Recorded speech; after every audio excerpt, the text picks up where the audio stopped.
over 35,000 visitors and over 140 participating countries. The exhibition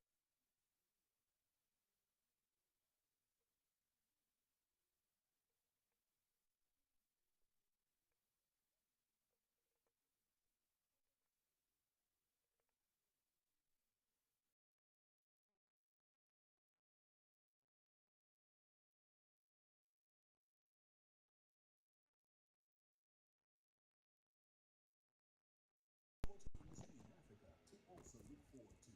Join leading automotive manufacturers, suppliers, and enthusiasts seeking to capitalize on the growing potential of intra-African trade in this industry at IATF 2025. The automotive show is anchored around 10 other components, and these are Trade Exhibition, Trade and Investment Forum, Creative African Nexus, a B2B and B2G platform, Special Days, IATF Virtual, AU Youth Startup Program, Global Africa Day, Africa Research and Innovation Hub at IATF, and Sub-Sovereign Governments Network. To participate and register for the automotive show, send your inquiry today to auto@intraafricantradefair.com or visit intraafricantradefair.com. Access more innovation at IATF, the gateway to new opportunities. Get ready for the 4th Intra-African Trade Fair in the People's Republic of Algeria. Africa's premier trade and investment event is presented by the African Export-Import Bank, Afreximbank, the African Union Commission, and the AfCFTA Secretariat. Join us from September the 4th to the 10th, 2025 to access more opportunities for trade, partnerships, and possibilities across Africa. With over 2,000 exhibitors, 35,000 plus attendees from 140 plus countries, and the potential to generate $44 billion in trade and investment opportunities, this edition is set to be a game changer. Access more trade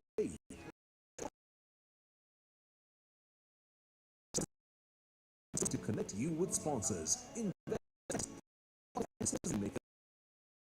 government, the diaspora, the Caribbean, and the rest of the world.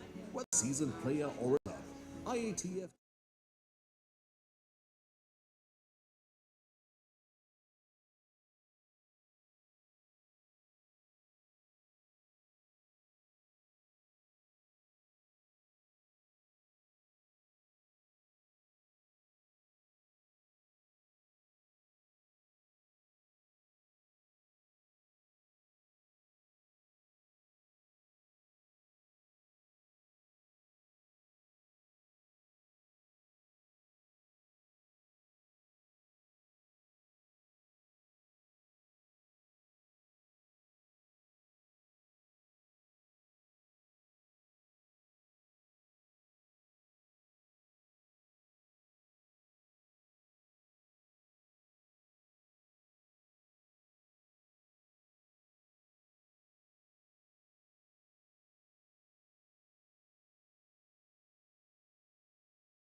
the audios playing around are not for entertainment only.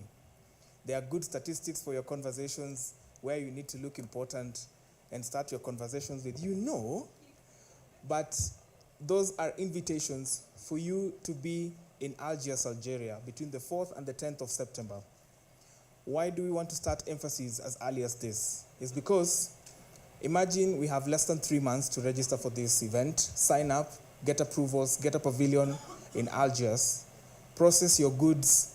People or businesses like House of Procurement, headed by Bernardo Dote, that process huge consignments of supplies globally, will need to have their stands over there in Algiers. So some of these things need to be done a bit early.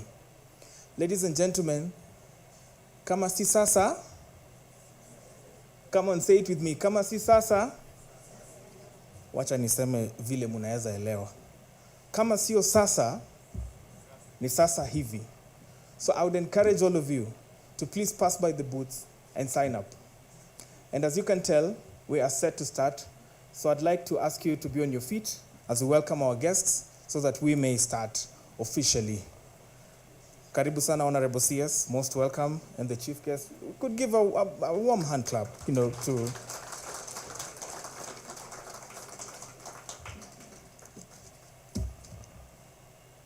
All right.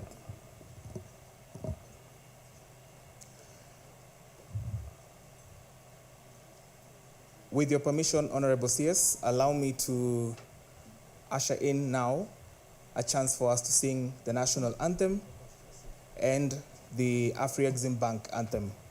Technical team could start us with the Kenya national anthem.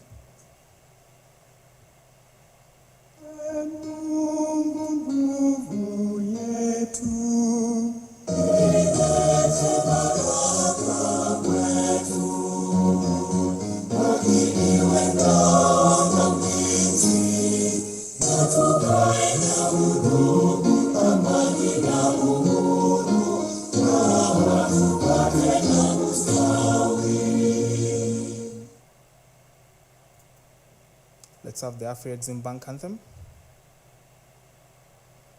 From within the shores of the motherland and far beyond,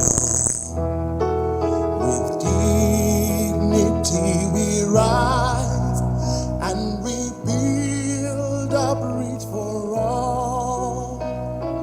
With integrity, respect, trust, excellence, commitment, creativity.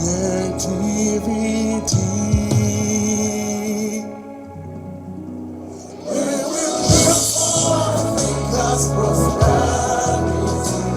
We will build for the now and posterity.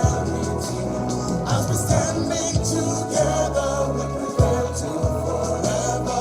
We are transforming Africa's trade. Oh, we are Afreximbank. We will build for Africa's prosperity. We will build for the now and posterity. As we standing together, we prevail to forever. We are transforming Africa's trade. Oh, we are Afreximbank.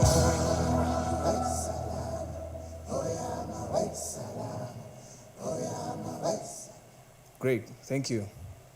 You may have your seats. The Honorable CS, Cabinet Secretary Lee Kinyanjui of the Ministry of Investment, Trade and Industry, the chief guest and the keynote speaker of the day,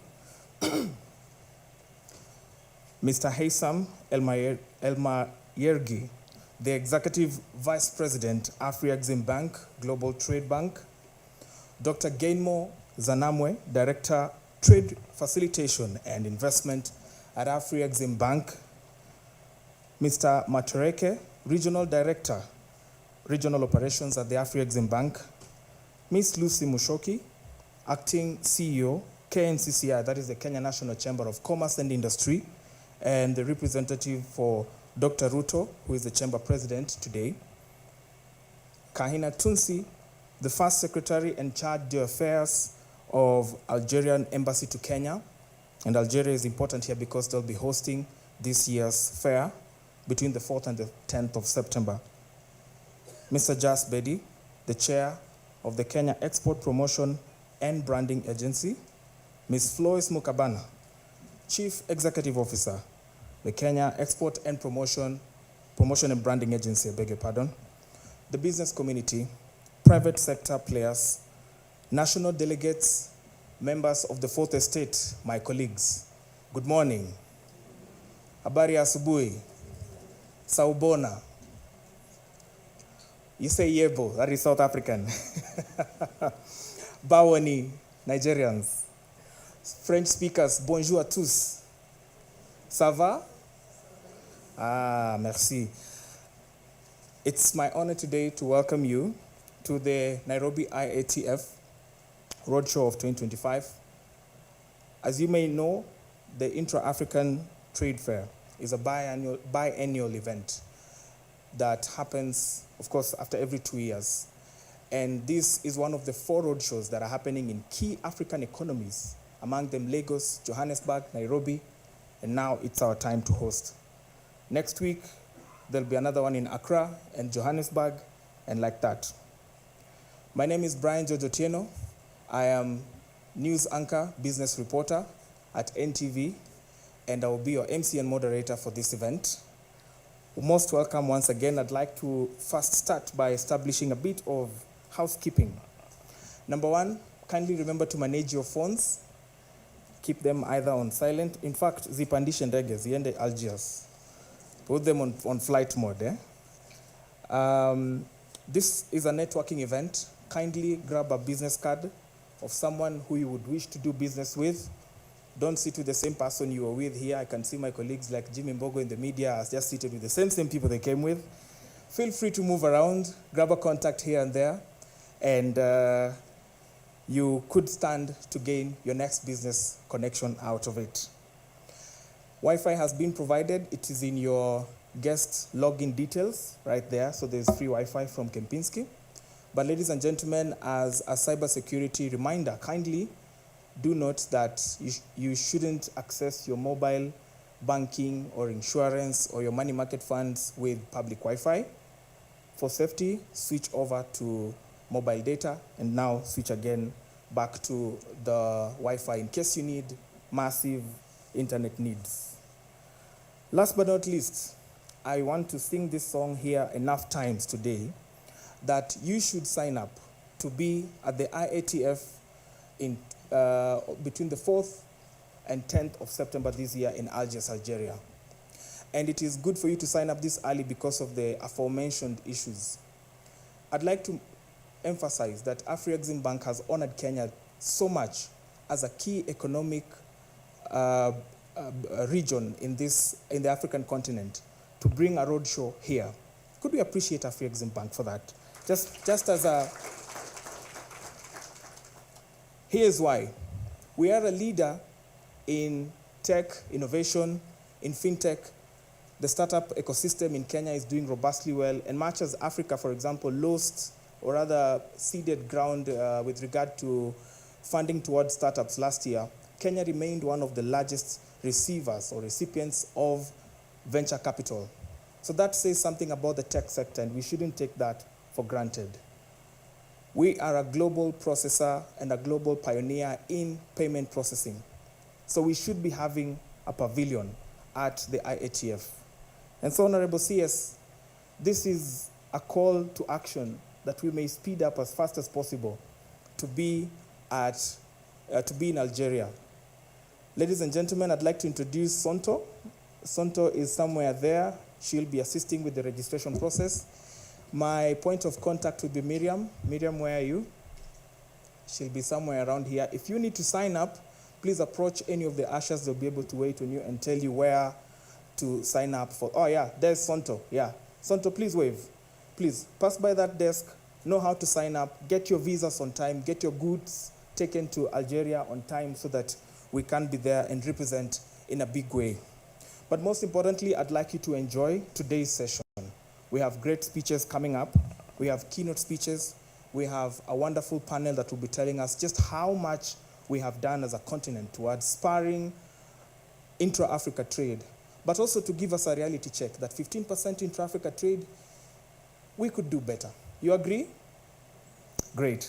Ladies and gentlemen, without much ado, allow me now to give you just a bit of a glimpse of what you should be expecting in this IATF 2025 video that should be rolling right now. Media team?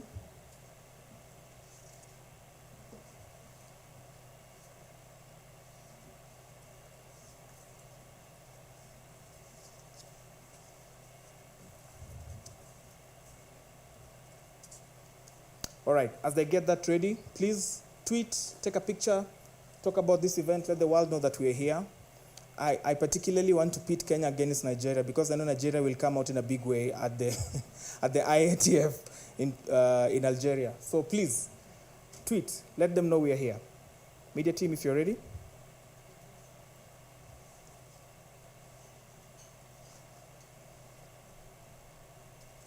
All right, James Turuthi, the chairperson of TESPOC, is here. Those are key private sector players. James Turuki, if you're here with us, we'd like to see you. There you go. There you go. Once again, Bernardo Dote from House of Procurement. Please stand. You need to be seen. There you go. That's Bernardo Dote from House of Procurement. It's a global procurement processor and a key private sector player. Get ready. All right. I think we're ready.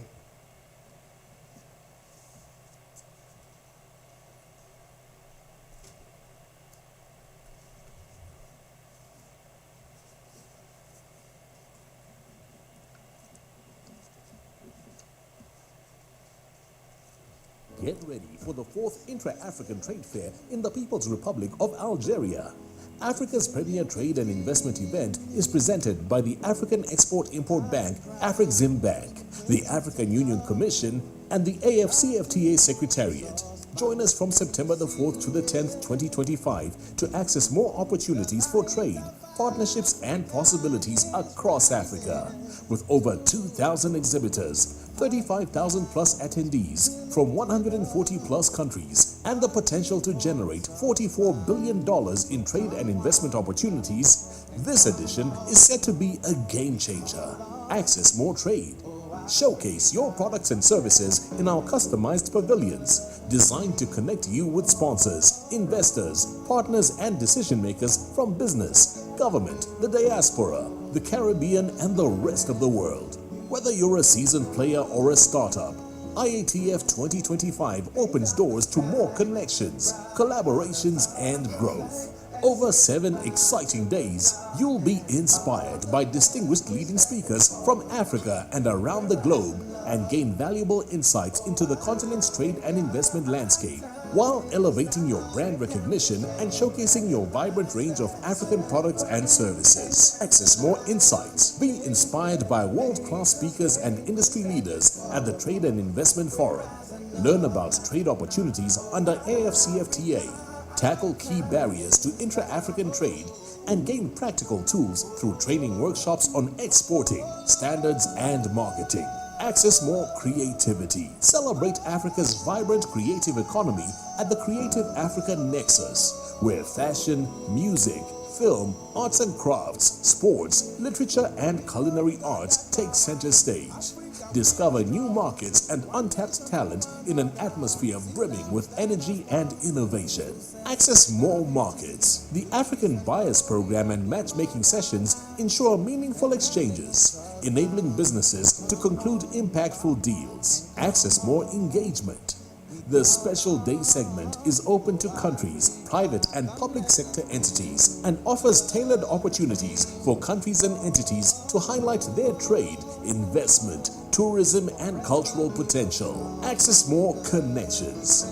Through the IATF virtual platform, You can showcase your goods, services, and investment opportunities on an interactive online platform available all year round. Access more innovation. Explore the future of Africa's automotive industry with auto manufacturers, OEMs, and suppliers. Access more growth. See the next generation of African innovators showcase their bold ideas and prototypes at our dedicated pavilion for African youth startups.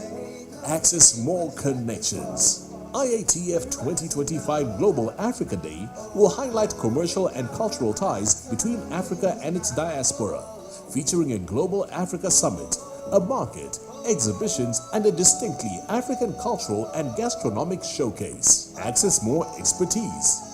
Dive into cutting-edge research and inventions by students, academics, and national researchers that are shaping Africa's future with the Africa Research and Innovation Hub at IATF. Access more partnerships.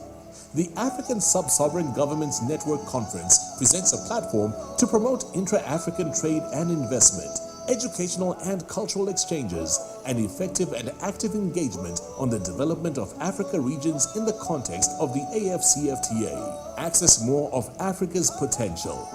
With access to a unified African market of 1.4 billion people and a GDP of $3.5 trillion created under the AfCFTA, IATF 2025 offers unparalleled opportunities to trade, grow, and thrive. African Export-Import Bank, African Union, AfCFTA Secretariat, and the People's Democratic Republic of Algeria invite you to join us at the IATF 2025 in Algiers, Algeria, your gateway to new opportunities. Don't miss out.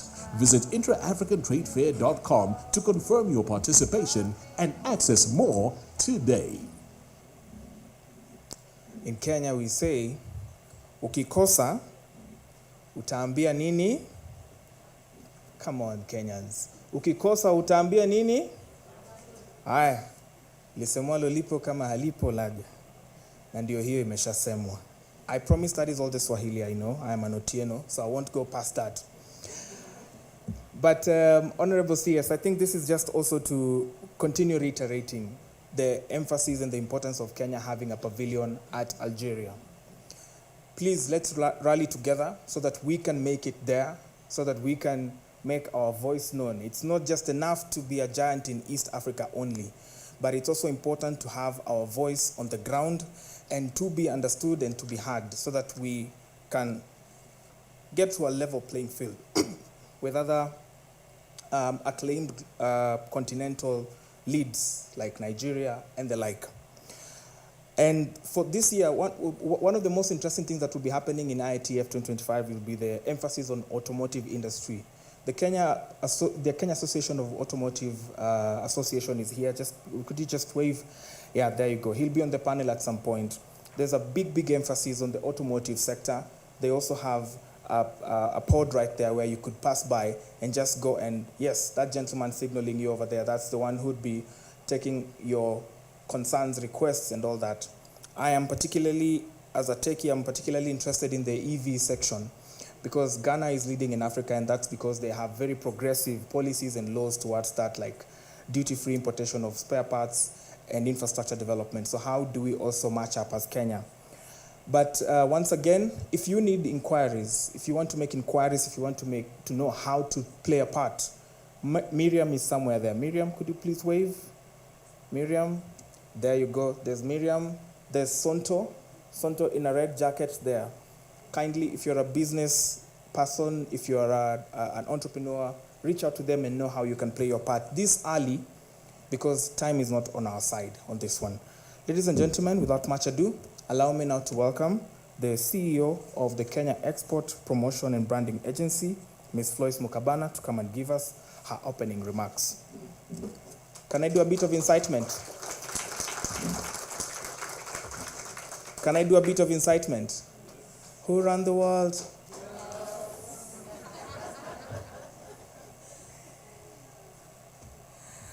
Thank you so much for that. It's a pleasure to be here, welcoming you all for this occasion where our single focus is to see Kenya being represented at IATF but also presented at a very high level and to the very best that Kenya can offer. The MC actually just asked me to make some welcoming remarks and allow me to revert to that. And I begin by giving salutations to our chief guest today, the Cabinet Secretary, Ministry of Investment, Trade and Industry, Honorable Lee Kinyanjui, representation from the Embassy of Algeria to Kenya, Karibu, members of the Diplomatic Corps, Mr. Haitham El Mayegra, the Executive Vice President, the Global Trade, Afrexim, chairpersons and chief officers, executive officers of businesses and trade institutions present, senior representation from Afreximbank, the AfCFTA Secretariat and the African Union Commission, and our esteemed business community from Kenya. All distinguished guests, ladies and gentlemen, habari za asubuhi. I am greatly honored to welcome you to this high-level roadshow as we count down to the 4th Intra-African Trade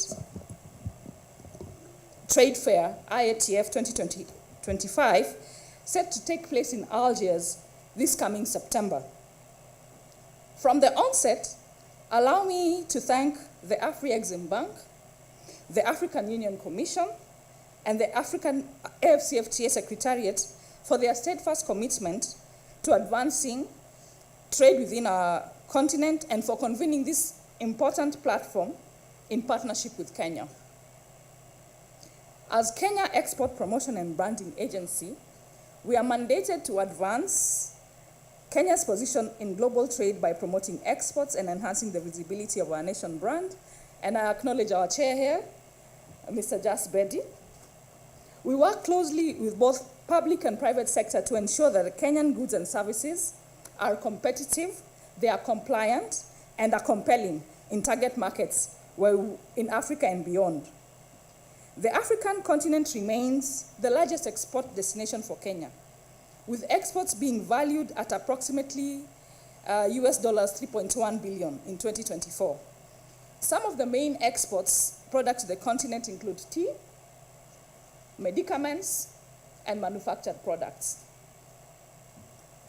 Therefore, the Inter-African Trade Fair presents a strategic opportunity to advance trade footprint in the continent. In the IATF 2025 is more than just an exhibition. This is an integrated continental marketplace.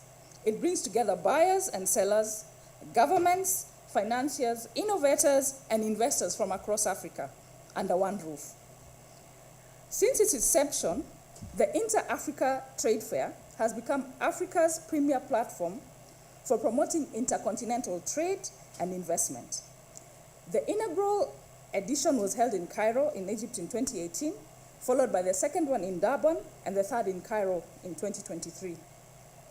As an agency, we are proud to have facilitated Kenyan businesses to participate in each of these IATFs, with the last one being in Cairo, Egypt in November 2023. Each edition has brought together thousands of buyers, sellers, investors, and policy leaders across the continent. The IATF is a space where Kenyan businesses can gain exposure to new markets. It can connect with continental buyers and forge partnerships that unlock long-term trade.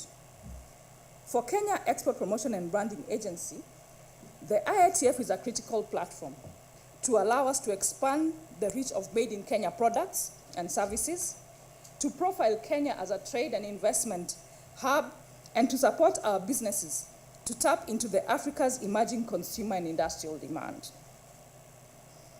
For Kenyan exporters, participation in the IATF has proven immensely valuable. It has enabled businesses to secure export orders, establish long-term distribution partnerships, and gain market intelligence on African consumer trends. In sectors such as agriculture, textiles, leather, ICT, and creative economy. These accounts have particularly benefited from exposure to regional markets and beyond the immediate commercial participation has also fostered a deeper understanding of AfCFTA market exporters, helping exporters to align their offers and their offerings with regional demand and regulatory requirements. As an agency, promoting and enhancing the nation brand. We have identified IATF as a flagship event for our 2025-2026 export calendar. Working with the Ministry of Investment and other key partners, we are actively facilitating a comprehensive support program that includes product development assistance to ensure market fit offerings, export promotion support targeting SMEs, women and enterprises, export market intelligence to inform decision-making and opportunity targeting, and brand development and marketing support to enhance the visibility and competitiveness of Kenyan products under the Made in Kenya brand identity. Ladies and gentlemen, as we prepare for the fourth edition in Algeria this September, we encourage exporters to actively showcase their products and buyers to explore sourcing opportunities. Who are exporters located online marketplace in our buyer seller platform, our website www.kenya.go.ke. Export ready products and services. Exporters are also made in Kenya quality origin certification that enhances brand visibility and trust across borders. In conclusion, I wish to affirm Kenya's full commitment to work all of you with all of them to IATF 2025 to ensure that Kenya's presence at IATF 2025 is competitive and inclusive. Let me once again welcome you warmly to today. Please engage actively, ask questions, explore partnerships, and begin your journey to Algiers with us. Asante sana na karibuni.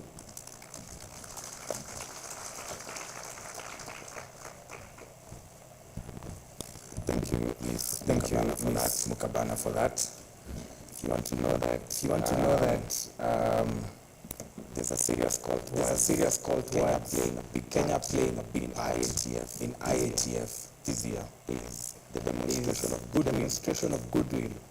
Honorable CS, we are grateful that at least we have so many other agencies under your ministry that are ready to support entrepreneurs, the business community, the private sector, to put our Kenya's brand in a major way like IATF in Algeria this year. And so we are grateful for that.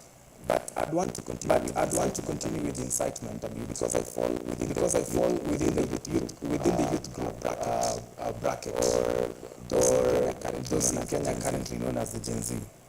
There will be emphasis on the role obligated economy. You'll hear some of those questions being asked today on the panel. So this is also your chance as a young person to also play a part in this year's IATF in Algiers. If you love things to do with electric vehicles, the automotive sector, those of you, please also sign up at Algiers in Algiers this year. And to continue giving us opening remarks. I want to welcome another industry leader, Ms. Lucy Mushoki, acting Chief Executive of the Kenya National Chamber of Commerce and Industry, representing the Chamber President, Dr. Rutui.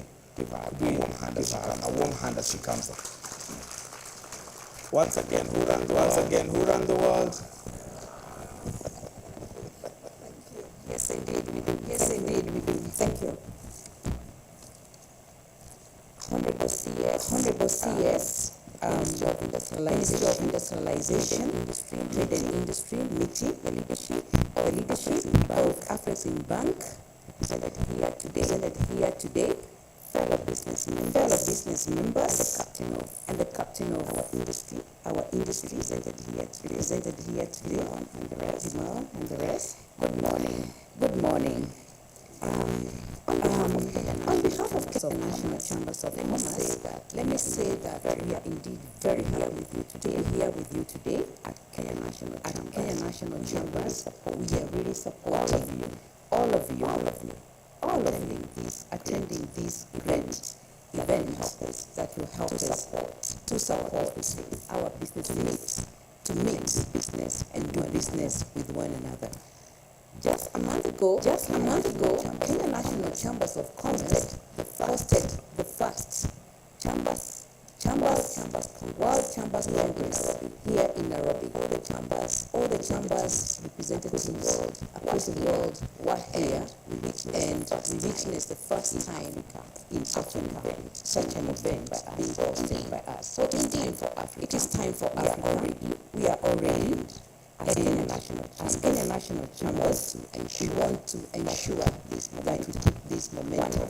The takeaway home was very clear that Africa will want to ensure another trade with one another, even the rest of the world, and be able to increase more of our trade under the AC. So indeed, this is the most important time for Africa and this important agenda. On behalf of Dr. Eric, our chamber president, who wanted very much to be here with you today, but unfortunately was called for an urgent meeting.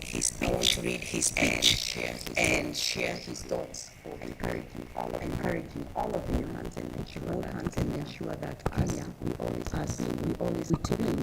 take a leadership in ensuring that we continue the flag of Africa. It gives me great honor to join you this morning for this important IATF roadshow under the theme Innovating for Private Sector. Solutions for Intra-African Trade under the A. First, let me commend the organizers and Afreximbank for bringing this important conversation in Algeria. The importance of AfCFTA, the largest free trade area in the world, cannot be overemphasized. Thus, the leadership of the private sector is not optional, as over 80% of the intra-African trade is driven by SMEs and the private sector. Chambers of commerce as cross-border trade, chambers as a voice of these, therefore have to act as enablers and accelerators of cross-border trade, enterprise development and market assessment, ultimately determining the success of the AfCFTA chambers. The chambers and its members and African states must keep up with the modernization by digitizing business within Africa must embrace number one scalable digital platforms for e-commerce. This breaks the geographical barrier by allowing SMEs to conduct business anywhere Africa. This year's Africa e-commerce are focused to surpass half by 2025 and 40% penetration. African commerce will become almost mobile-based by 2030. The digital customs automation of customs will operations and reduce customs process delays, lower transaction. To the digital transformation of customs of pounds 20 billion annually. Implementing digital customs system can lead to 5% reduction logistics costs. Electronic trade documentation. This including certificates of authority, chambers of commerce handling Kenya. This simplifies compliance, reduces paperwork, and improves transactions. The adoption of electronic trade documents has been assisted with an 80% reduction in transacting and data process and data processing, contacting. In other instances, automation of documents has trade, average trade.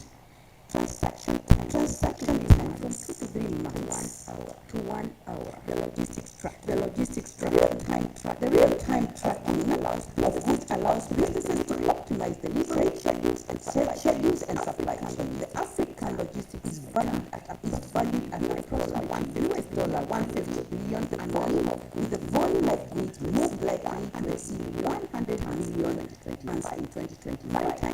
Maritime approximately 58 million violent times and road freight as the dominant mode of transport.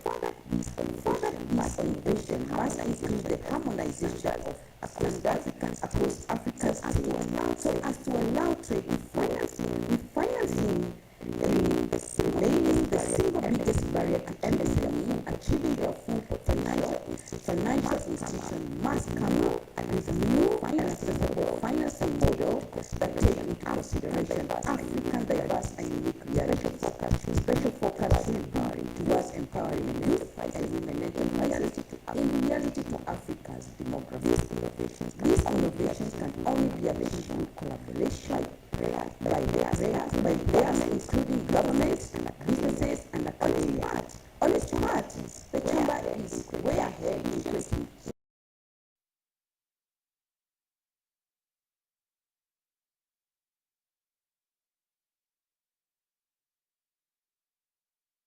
SADC regions. KCCI has also already established country and regional trade forums to build grassroots participation in intra-African trade. We are also working with partners as Afreximbank, the Kenyan government, who are represented here, the FCTA Secretariat, to increase awareness and prepare our members for the increasing opportunities. As I conclude, KCCI calls upon its members and all Kenyan enterprises to actively participate in IATF 2025, showcase Kenya's manufacturing, services, and agribusiness capabilities. We also continue to urge our policymakers to continue working with us, the private sector, and other businesses represented here and are not here today, to remove barriers to trade. And in summary, AfCFTA will only be realized through 3 steps: innovate, collaborate, and proactive solutions. Asante sana. Thank you very much.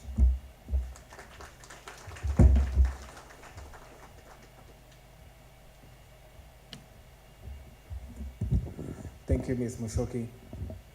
The clarion call is still to be in Algeria, so make a point of signing up in good time so that we are all there.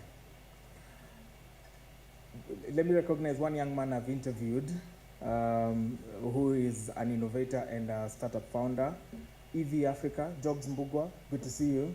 He is a great pioneer in making electric bikes and enabling mobility in Africa, so that's him. He's done some great work. Make sure you sign up to go to Algeria. I can't recognize you like that and then you miss out. Mr. Haytham El Mayergi is the Executive Vice President for Afreximbank, the African Export and Import Bank, reporting to the President and the Chairman of the Board. He looks after the Global Trade Bank of Africa, client relationships, advisory and capital markets, syndications, trade, and specialized finance. He has more than 2 decades dedicated towards regional and multinational banking institutions, including Citibank, Standard Chartered Bank, and Societe Generale. He was also the chairman and the board director of a number of finance companies across the Middle East. Ladies and gentlemen, his experience is cross-continental, and he holds a Bachelor of Science degree in Computer Engineering and an MBA in International Business and Marketing. Could we put our hands together as we welcome the Executive Vice President of the Afreximbank to give us his remarks.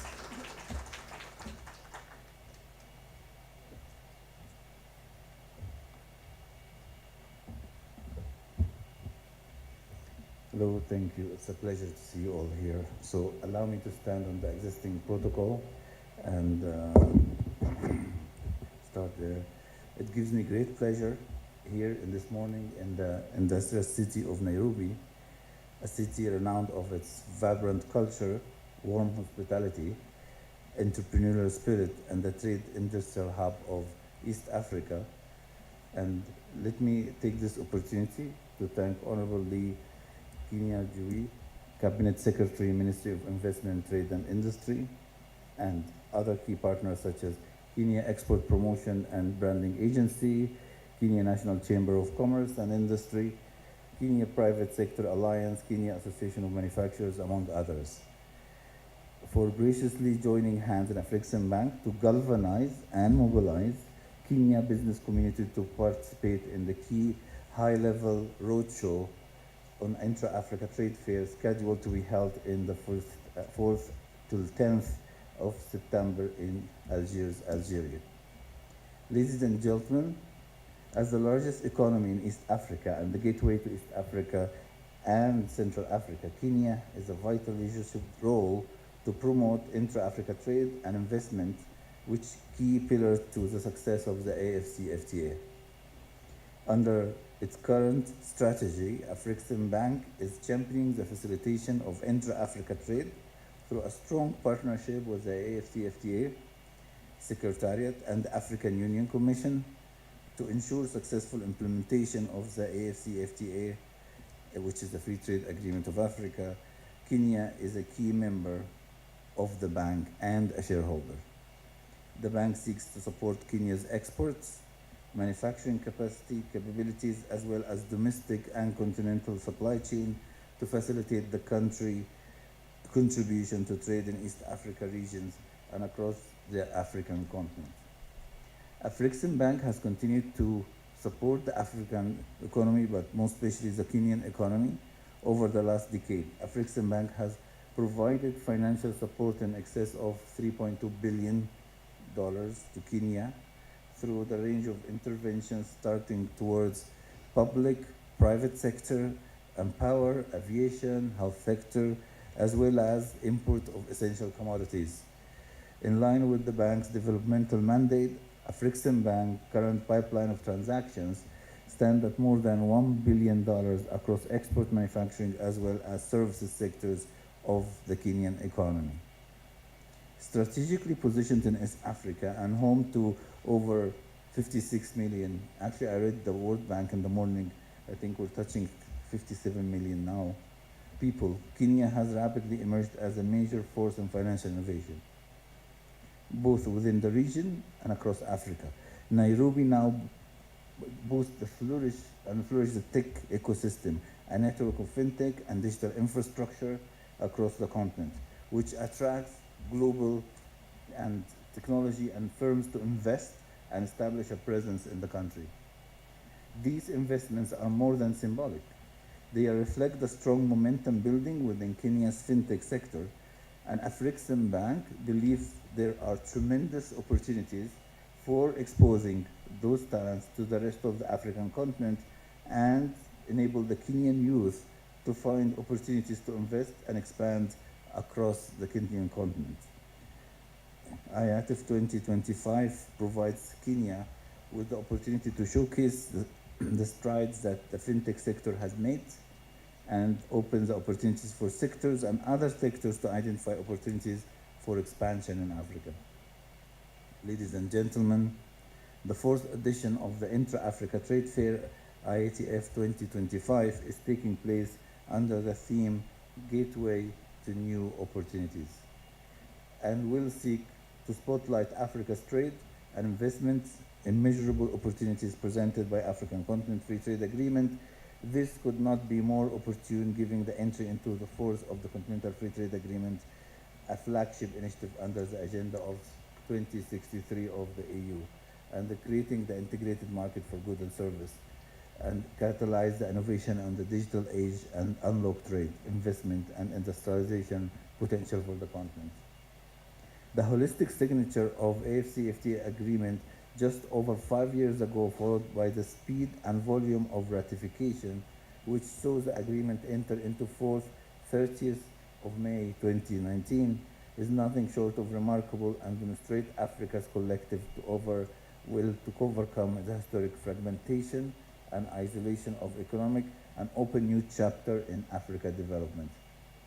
A chapter that will enable us to deliver the vision as an integrated, prosperous, and peaceful Africa driven by its citizens, representing a dynamic force in a global arena, achieving the Africa we want.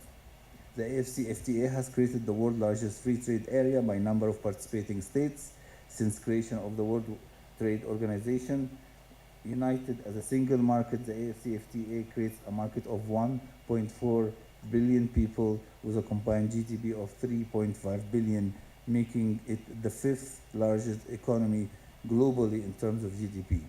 The AfCFTA promised to revolutionize trade, reshape market across regions, and boost Africa output in manufacturing and service sector. It will fundamentally transform Africa's economic structure to reduce African reliance on exports. And we are in Afreximbank, we are proud to be contributing to this new chapter of African integration and development.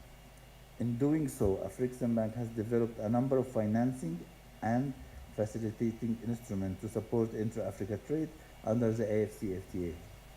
One of the key initiatives in the Intra-Africa Trade Fair, a platform to be held every 2 years for connecting buyers and sellers across Africa to address access, trade, and market and investment with the intra-Africa trade corridors.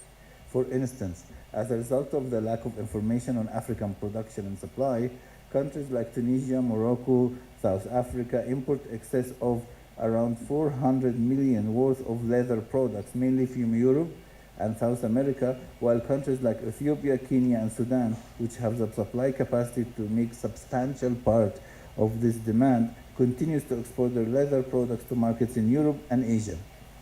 Similarly, West African countries import meat products worth more than $3 billion US annually from Argentina and Australia, while Mali, Namibia, Chad, Sudan, Botswana, South Africa are able to meet this demand and supply a large portion of it. So, ladies and gentlemen, giving the increased importance, greater relevance, and centrally to the AfCFTA and the African Union agenda, underscoring the importance of the Intra-Africa Trade Fair.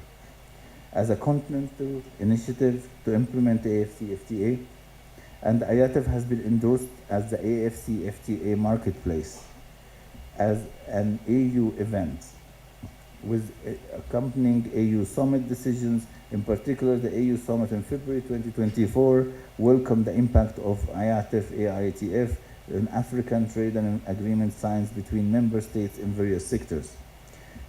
The resounding successful inaugural trade fair held in Cairo, Egypt, was held in 2018, was followed by an even more successful Intra-Africa Trade Fair 2021, hosted in Durban, South Africa in 2021, whereas the third edition was held again in Cairo, Egypt in 2023, and was equally successful with resounding success. A third edition of IATF was cumulatively generated more than $100 billion of trade and investment deals between Africans, attracting more than 70,000 visitors and 4,500 exhibitors, all interested to buy and sell with African counterparts. The momentum created by the AfCFTA and previous edition of Intra-Africa Trade Fair to drive Intra-Africa Trade Fair integration and investment need to be maintained. Building on the success, Intra-Africa Trade Fair 2025 will again provide opportunities for exhibitors to showcase their goods and services, engage in business to business and business to government exchanges, and conclude business deals that will ensure the momentum towards the greater intra-Africa trade is sustained.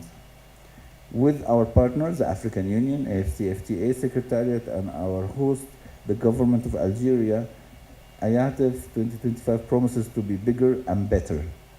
We aim to attract more than 2,000 exhibitors from over 75 countries, over 35,000 participants from all 55 African countries and rest of the world, including the diaspora, and generate intra-Africa trade deals worth of north of $44 billion. Ladies and gentlemen, IATF 2025 promised to be bigger and more far-reaching in terms of impact in promoting intra-Africa trade. Some of the activities lined up for Intra-Africa 2025 include a 7-day trade exhibition and a 4-day trade and investment forum featuring leading African and international speakers. In addition to the exhibition, the Trade and Investment Forum, we are providing a platform to showcase Africa creative talent and opportunities through a Creative Africa Nexus program, the Africa Automotive Show for auto manufacturers, assemblers, original equipment manufacturers, and component suppliers.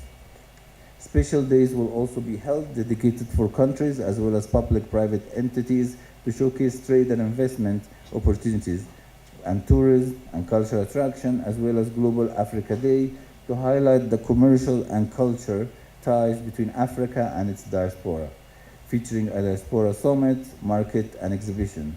Culture, gastronomy showcase, also planned a business-to-business and business-to-government platform for matchmaking, exchange of business, AU Youth Startup Program, showcasing innovation ideas and prototypes, the Africa Research Innovation Hub at IATF, targeting academia and national researchers to exhibit their innovation and research projects, the African Sub-Sovereign Government Network to promote trade, investment, education, and cultural exchange, and effective and active engagement in developing the African region among sub-sovereign and context of AfCFTA.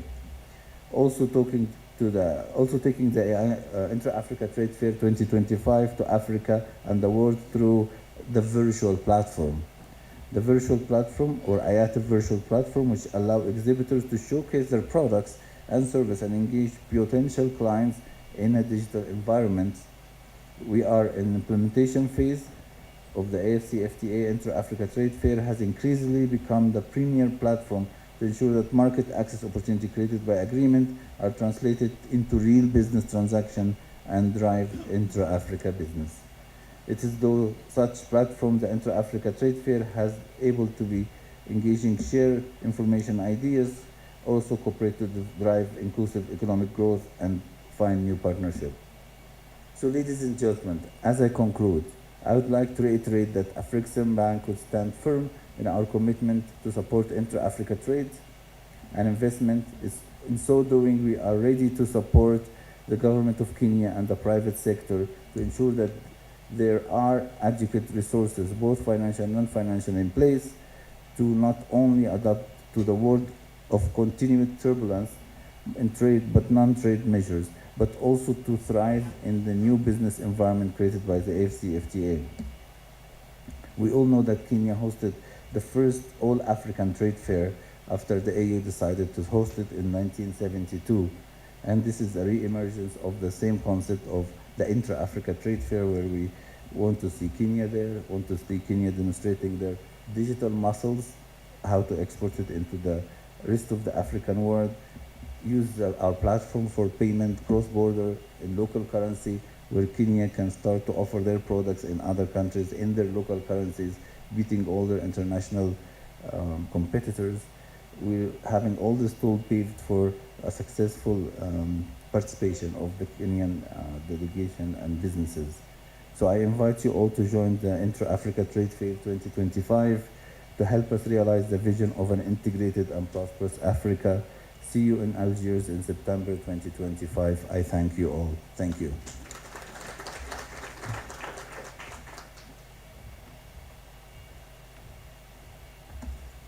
Another round of applause for the EVP, kindly. Thank you so much for supporting intra-African trade. Just before we listen to the keynote speech, if perhaps you're here and you're only thinking that this is an entrepreneur's or a business or a private sector only affair, you can sign up to be in Algeria as either an exhibitor, a buyer, or just a visitor, because some of these events are important to you in that way. Perhaps that could be your first journey into entrepreneurship and the like. And so I'd like to invite Ebuka. Ebuka, if you're here with us. Wakakon. Yes, so this is the gentleman who would be assisting you in the signing up, and plus other Afreximbank officials. Perhaps you could just give us a bit of context on that. Thank you very much, everyone. This was kind of impromptu, but I appreciate the platform. I was talking to him. I said we are talking so much about IATF, what we have to offer, what we're doing, but it's also important that you should also know how you can participate. So you can participate as an exhibitor, of course. We are trying to showcase what we have, what Kenya can offer. So it's, we have some ushers here. I can also assist you in registering as an exhibitor. But there are two things. In case you can't fly all the way to Cairo to exhibit, we still have a digital platform where you can also showcase what you have to do or what you can offer. So we can also take you through that. You can also register as a buyer if you're looking for opportunities in Africa, what you can source from Africa. You can register as a buyer. Then also, if you want to participate as a visitor, you can also register. And you have to be aware that it's happening both physically and virtually.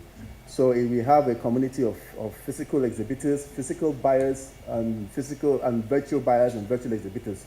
So what IATF is trying to create a market, our Vice President has laid it out all for us. So I think you understand the intention. So we are here to support you if you want to be part of it. Thank you very much. Please see him and Please see him and any other officials from the Afreximbank. And remember, there will also be B2B sessions today and within the time in the lead up to the conference later on in September. Ladies and gentlemen, our chief guest, the Honorable Lee Kinyanjui, is the Cabinet Secretary for Investment, Trade and Industry. He previously served as the second governor of Nakuru County from 2017 to 2022. During his tenure, he oversaw the elevation of Nakuru municipality to city status and was named the most business-friendly governor in Africa by the African Leadership magazine. He also chaired the Lands Planning and Urban Development and Infrastructure Committee, as well as the Energy Committee of the Kenya's Council of Governors. He served as the Member of Parliament for Nakuru Town between 2007 and 2012, and equally as the Assistant Minister for Roads in the same period. He holds a bachelor's degree in education from Kenyatta University. Ladies and gentlemen, could we give a warm hand clap to our chief guest of the day as he comes to give his remarks.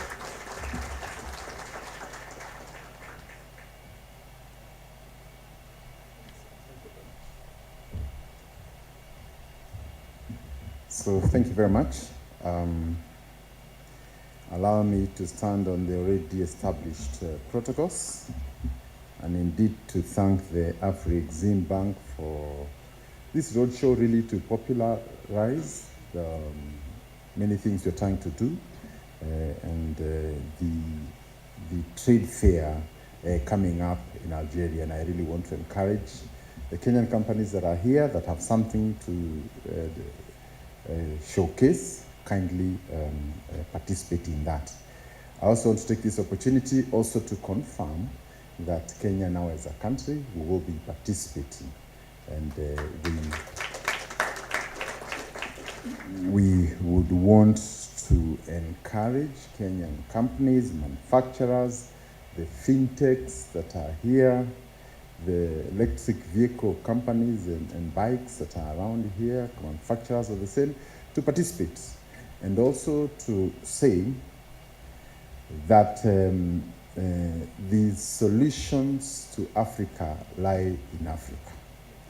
And it is for this reason that Kenya supports the Afreximbank, because this is really our bank. And if we are to solve the many problems we have, the solutions must be from that. I was just looking at data today about intra-continental trade around the world. You know, we want to compare different continents. And in Europe, it stands at 67%.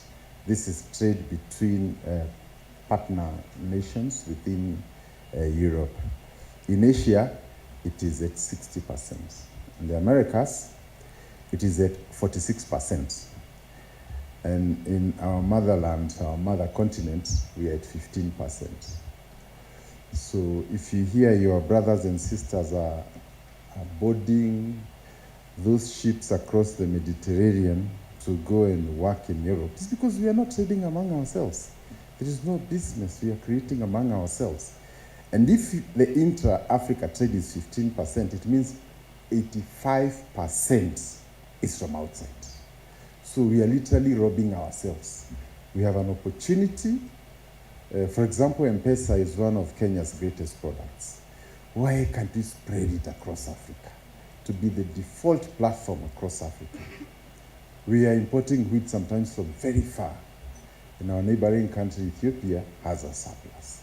So these are some of the things that have happened in the continent that don't make us look very good. And I am happy that this conversation is about trying to correct those historical gaps that we have created and have ended up disenfranchising our young people, having the serious brain drain that we see today. Sometimes I have gone to some of the embassies for the Western nations, and if a young person is denied a visa to go to those countries, it's as if life has come to an end. Living at home, it's like they've been sentenced to death. Why? Because of these numbers you're talking about. We are not trading, we are not doing business, we are not manufacturing, we are not doing all the things that would create jobs and wealth. So I am here to challenge you, especially the business people, that let us now know we have a bigger market beyond your village, beyond your town, beyond your country, into Africa. If you're a farmer, if you're a cooperative, you produce milk or tea, whatever it is you make, you have to look at Africa. 1.3 billion people is a market that can transform the continent itself. I think as government will work, do everything possible to ensure that these numbers also come to fruition. And I challenge the bank, the Afreximbank. I was just talking to our ambassador to Algiers and asking what products do we have in their country from Kenya, and not much. It's the truth. Then the other question is, if you wanted to go to a country like, say, Algeria, like those of us who want to go in September, how do you go there? Go to Doha? Another continent? Or Dubai, or I don't know where, then finally come back? So it's also an opportunity in terms of transport and aviation. For Africa to trade, we must connect it. And the connections must not be so expensive that we can't be able to move forward. For example, Kenya, we are in the fresh produce space. We do vegetables, flowers, and so on. So if you have to subject that to too many connections, by the time it gets there, it may not be useful. So there's a huge opportunity in the aviation space for Africa to be able to connect itself, for cargo to move across, for rail to connect east to west, north to south, so that this kind of transport can actually happen. And I am glad the conversations have started. And even though we don't have the answer, at least we are asking the right questions. As we think of investments, one of my duties as a Minister for Trade, Investments and Industry is to look for investments. But it is also true that oftentimes when you think of investment, we don't think Nigeria, we don't think Ghana, we don't think South Africa. We think of going to those faraway places. But last month I was very impressed that one of Kenya's leading restaurant chains was actually acquired by Africa's richest man, Dangote. And that is an indicator that in Africa, there are solutions. And we want to see more of that, because this is an indication that intra-Africa trade and investment is a reality, and it can happen. So they acquired Java Restaurants, the Pullman Hospitality Group. So again, when we think of making our next pitches as a country, we don't have necessarily to go very far. It may just be a 2-hour flight or 3-hour flight, and the answers are therein. So my challenge to all of us is to remember that we have a huge population, we have a good educated population, we have the minerals, we have all that it takes, and we have a bank that has agreed to take the challenge of now connecting. Payments now can be done in our local currencies. We are now having a trade fair so that you can know what can come from Nigeria or Ghana or this country, and you have banks to be able to facilitate this trade. And we can only say, let our people trade. And when they trade, there will be wealth, there will be employment, and our continent is going to flourish.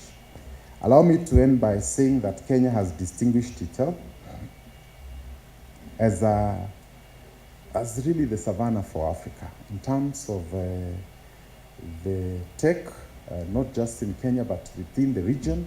A lot of our young people are taking the right spaces, and we really want to urge you that Africa is big, and if we can take our success in Kenya to the rest of the continent, we'll have made our contribution towards moving Africa to the next level. And as we gear up for the September, we'll do our preliminary, sort of getting our young companies together, the fintechs and all the other companies, and I'm sure together we'll be able to make a good pitch. Nairobi, as we all know, is the capital of Kenya, but by extension is the capital of East and Central Africa. The sort of investments you have seen, especially in real estate and other areas, reflects the continental nature of Nairobi.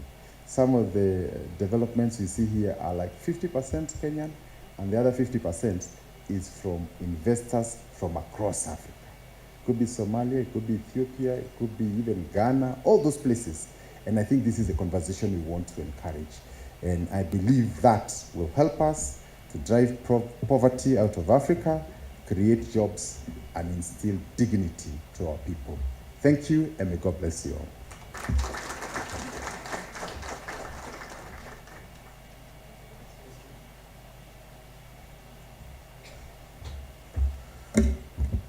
We can say, now Kenya, we are sure we'll be there. Very nice. Thank you so much, Bwana CS, for the goodwill and for assuring your support and that of the government towards entrepreneurs, startups, and all of us who would want to place our trade on continental and even global levels. The media team has one presentation just before we interrupt normal programming. Kidogo. Media, the Connects video, please.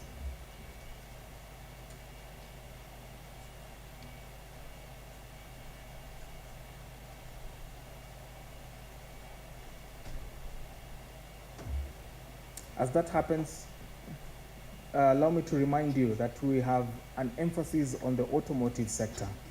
There's so much to do around that. There's energy as an overhead of manufacturing towards the towards the automotive sector.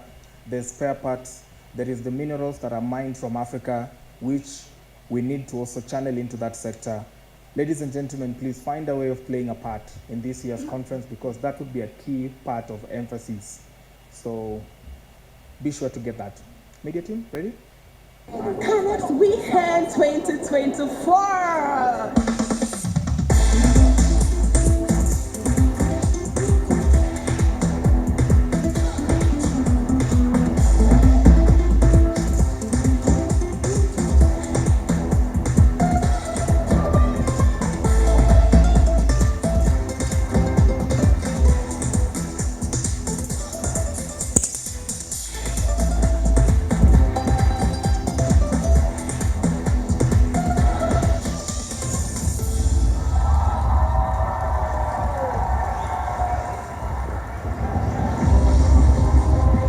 Afreximbank, we are deliberate in our drive towards the continued expansion of global Africa through trade, investment, and development of the cultural and creative sectors.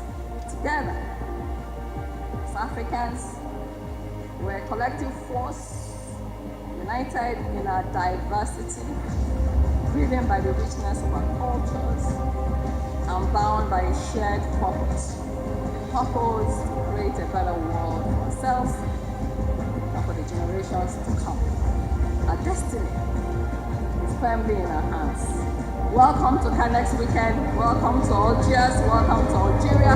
I thank you and God bless you all. This week we have had the opportunity of closing deals. We have had the opportunity of networking, engaging in all matters related to the African and Caribbean trading economy. We were molded from this land. Our skins are molten mountain rocks painted onto our flesh. We are one with this land. We are this land.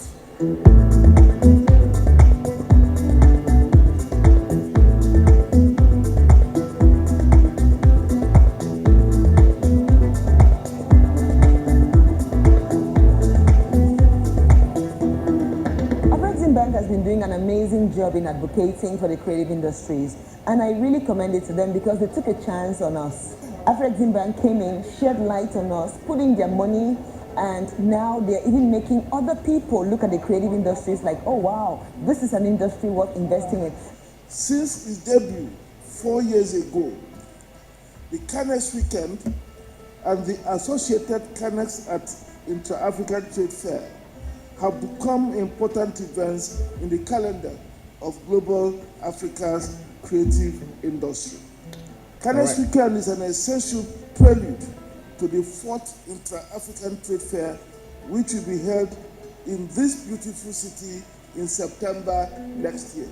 Statement is what art should make, whether you dance, act, recite, or paint. So I'm right there at Cannes event and Very well, and you have more reasons to be in Algeria. But right now, allow me to do what in media we call interrupting normal programming, because the CS has to leave. Thank you so much, Bona CS, for honoring us with your presence. We truly appreciate. We'd like now to invite the CS and the EVP for a photo session. Kindly, right there. My colleagues in the media, this is your chance to be ready to get a photo right behind where the gentleman with the camera is at, the video camera, right there. I'm going to usher 3 groups. So the first one would be the Honorable CS and the EVP, kindly. Photographers, my colleagues in the media, there you go. Meanwhile, those of us who want to take side interviews with the CS, also be ready. I'm going to guide with that. All right, let's start with the CS and the EVP first, as we get Ms. Floyce Mukabana and Ms. Mushoki ready to join them just after they've taken the first few snapshots. There you go.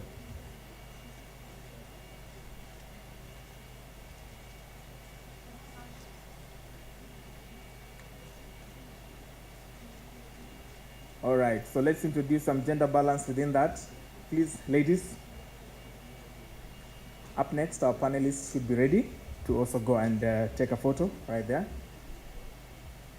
In a moment, I will be showing you the way.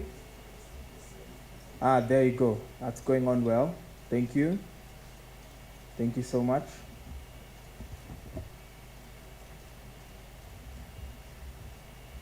All right, that is going on well.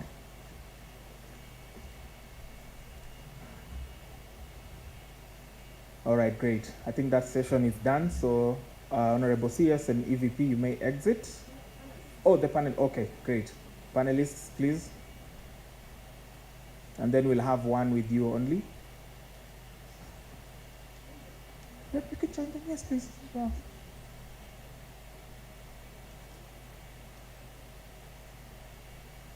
There you go. So now you need to have your wide angle lenses and all that. All right, great.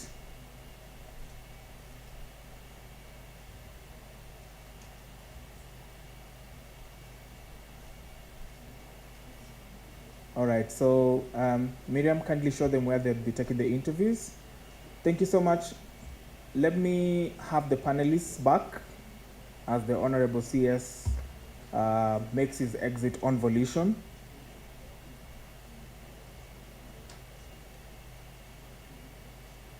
All right.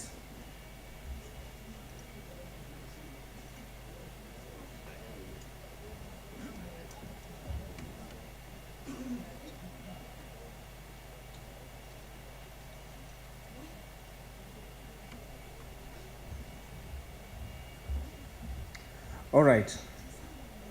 Are you enjoying it so far? Kila kitu shwari? If you're enjoying, give me one clap. Better, one clap? There you go.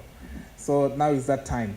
Let me introduce the Director for Trade, Facilitation and Investment Promotion to come and give us a presentation as he lays or rather he lays the till of the land for us to have this conversation. Ladies and gentlemen, Dr. Genmo Zanamwe has 20 years of experience in trade and investment. Okay, let me make it more weighty. Dr. Genmo Zanamwe has 2 decades of experience in trade and investment and industrialization matters.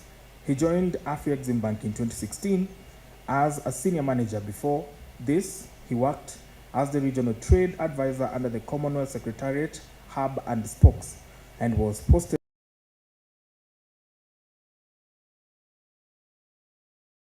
and Federated States of Micronesia, where he worked directly with trade officials. Ladies and gentlemen, Dr. Zanamwe was the founding chairperson of and acting dean of the Midland State University in Zimbabwe and at the Trade Law Center of Southern Africa, TRALAC, in South Africa. Dr. Zanamwe holds an LLD in International Trade and Industrialization from the University of South Africa. Dr. Zanamwe has several publications on trade and has also reviewed a book on investment law in Africa. Could we give a warm hand clap as he comes to make his presentation? Media team, I hope you're ready with the presentation. You have the clicker. Take it away. Thank you very much, my brother. And it's always good to be back here in Kenya. And I know I was actually having a discussion with CS that we know the potential that Kenya has. But what we're actually trying to do at Afreximbank is to work with all of you to unlock that potential into jobs that will actually not only transform Kenya, but we are actually looking at using Kenya as one of the key hubs that will help us to transform the continent through trade. So what I'm going to do now, I think my job has been made very easier by the CS and also by my vice president, because I will now be putting the meat into the frame that they've actually shared with you. At Afreximbank, we've been hearing about all those challenges that are affecting intra-African trade. The CS talked about transportation, logistics. So what we've done at Afreximbank is we know we are your bank. Maybe some of you didn't know. And actually, Afreximbank is a Pan-African multilateral finance institution that is actually owned by you as countries through your central bank, through your ministries of finance, and we are also owned by the private sector. We also have got other institutions. So what we always try to do is we are almost organized like a PPP, public-private partnership. So that allows us to listen to the governments. We listen to the private sector, and then we go and fashion solutions that are tailored towards addressing the challenges or the problems that you face on finance, industrialization, the SMEs, infrastructure. So what I'll do is, I know time is always an enemy, but I'll try to go quickly and highlight some of the key issues that we need to actually look at to address some of your challenges. So I'll leave you with the presentation. I'll skip most of the presentation about our mission, our presence, and even our probably key pillars that we have. But what I just want to highlight is that at the heart of Afreximbank, we are focusing on promoting intra-African trade and the implementation of the African Continental Free Trade Area Agreement. And my president has actually said that if the AfCFTA fails, we would have failed as Afreximbank, because the reason why we were created by our founding fathers was actually to promote intra-African trade as well as extra-African trade. We heard from the Honorable Cabinet Secretary that we don't trade much amongst ourselves, at 15% vis-a-vis almost close to 70% in Europe. The Europeans got together, created a free trade agreement, Now they are more advanced. So why is it that Africa cannot do the same? The template is there. We have to basically take it, customize to our environment, and implement.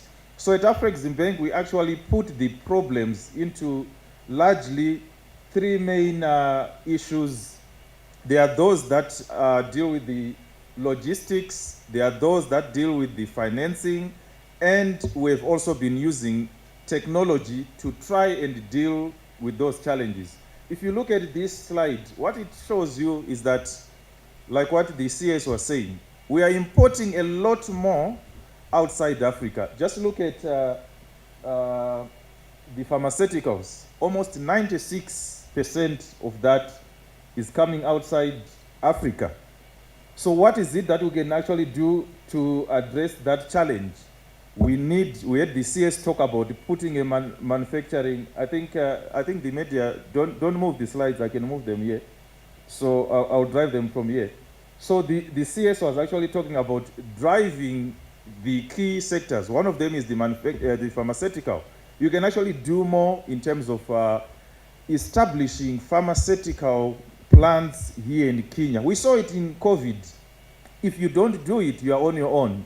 And I'm glad that we have been working actually with Kisumu to establish one of the pharmaceutical plants. We actually did that last year when we organized the African Sub-Sovereigns Conference, which was also attended by His Excellency Ruto. So we've started, but the key is how do we then make more of these interventions. We've started with pharmaceutical, but even the meat that was being talked about, we are importing most of it from Latin America, whereas we can actually work with Chad.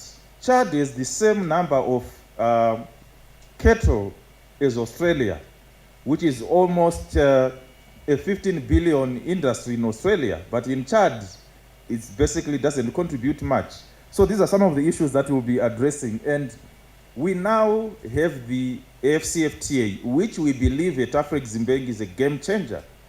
The opportunities that are there under the AfCFTA are enormous, but the question is always, what are you doing as private sector people in this room to utilize or exploit the opportunities that are offered under the AfCFTA?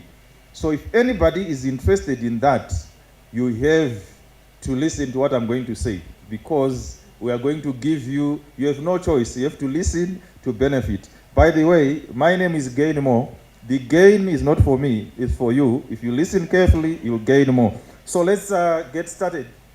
So this is the AfCFTA market, which is very big, a 3 billion market. And it looks like the clicker is not working now. Okay.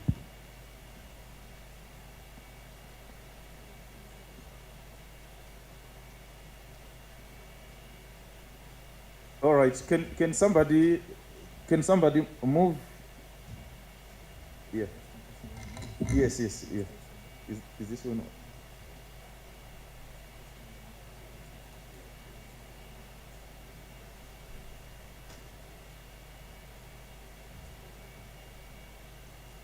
Okay, yeah. So let me try to use this roving mic, which may help. So this is basically the key challenges that we had. In the morning, there was a lot of focus on logistics and infrastructure.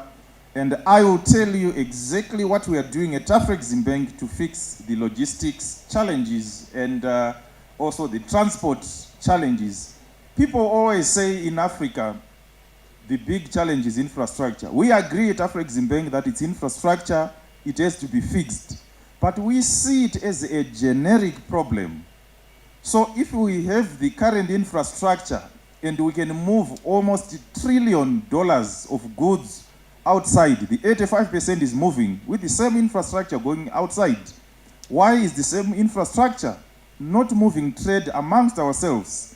So at Afreximbank, we believe that there is another problem aside from infrastructure, and it actually boiled down to lack of market information. The study that we did actually showed that if you do not know each other, you will not be able to trust each other. If you cannot trust each other, there is no way you can do business together. So by having the trade fair, we are now trying to bridge the gap in terms of lack of access to trade and market information, so that you can actually connect. When you connect and do business together, there will be a demand. Now you are here in Kenya, you realize that there is somebody whom you know, whom you trust, and you can do business. You can then send Kericho tea to all the Nigerians. Just look at the business that you open. And then the infrastructure will come. We will take some of the tea via cargo. We have opened new routes. We can actually send it. Maybe you can even do a railway. So, but what will drive the infrastructure is the demand. Because when you come with a proposal to say, I want to build a railway from Nairobi to Ghana or Nigeria, I'll say, is it bankable? Do you have the demand? Do you have the numbers? So we have to do the things that will unlock the demand so that the projects are bankable. So that's what we will do under the logistics. And the other challenges, I will actually address them as I go through.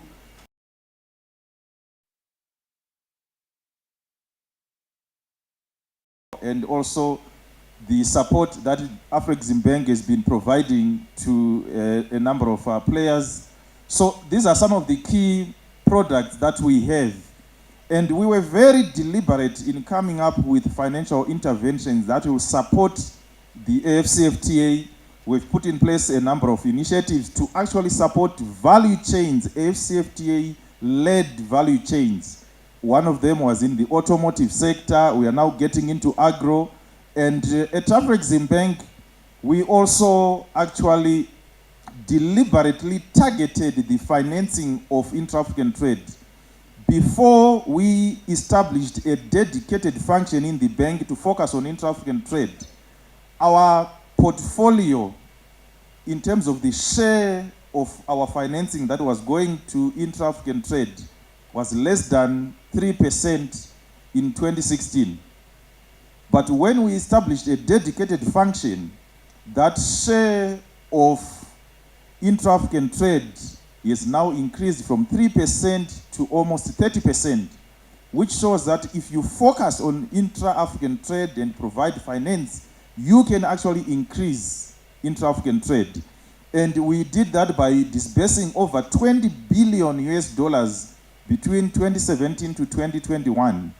And under the current strategy that will expire next year, we are going to double that amount to 40 billion. So the money is there. Those who have been looking for money, there's the 40 billion there. The question is, what are you going to do as a Kenyan private sector to unlock or to access that part of the 40 billion US dollars? And we'll be able to walk you through to actually have access to those resources. So I now want to quickly move on to the probably various instruments. These ones I will not spend much time on them, but we pride ourselves at Afreximbank as your trade and project finance supermarket. We have all the instruments that you need, whether you need LCs, whether you need to actually export, you need an intra-African export financing facility, or packing credit to be able to actually pack and process your goods and export them, and we can provide the financing. So we've got a range of support that we actually provide, and sometimes it works, sometimes if you can move to the next. So we've got supply chain financing, a range of guarantees that we have. I will leave these slides with you, and if you can help us to move to the next slide. So as my EVP was saying, we have also realized that the future is digital. And somebody also reminded me that also the future is also female. So we've been working with these two, a digital future, which is going to also to be led by women. And we've established the Africa Trade Gateway. which basically, in simple terms, is acknowledging that we are going to be having AI, we are going to be having, people are talking of the fourth industrial revolution. So the future that we are looking at is going to be a totally different world than what we have right now. So even from a financing point of view, we are ready for that. We've actually put in place the Africa Trade Gateway, which has got a number of platforms that will actually help to break down the barriers. They are not only physical barriers, but there are some of the barriers that can be easily resolved by using technology. Due to time, I will not go through all of them, but what I want to do is to just highlight that one of them is the Manta due diligence platform that you saw earlier. When I was talking about trust, knowing each other, that Manta is actually going to help you do that. You'll be given an Africa identifier number, which will ensure that whether you are a small business, big business, or even a truck driver, we want even to use it for a truck driver when they are crossing the borders. Once you produce that identifier number, you should be able to actually go through without any challenges. We also have got investment platforms and the Pan-African Payment and Settlement System. You heard from my Vice President. We now have 16 central banks that have signed on and 14 switches and more than 150 commercial banks. Kenya and your president has been leading this initiative because he gets it. He understands what we need to do, but also coming from the M-Pesa background, we would expect all Kenyans to embrace cross-border payment. These are some of the instruments that we have to facilitate intra-African trade under the AfCFTA, and it will actually help to unlock the payment in intra-African trade by using local currencies. So you do not need to wait for Forex before Egypt and Kenya can actually start trading.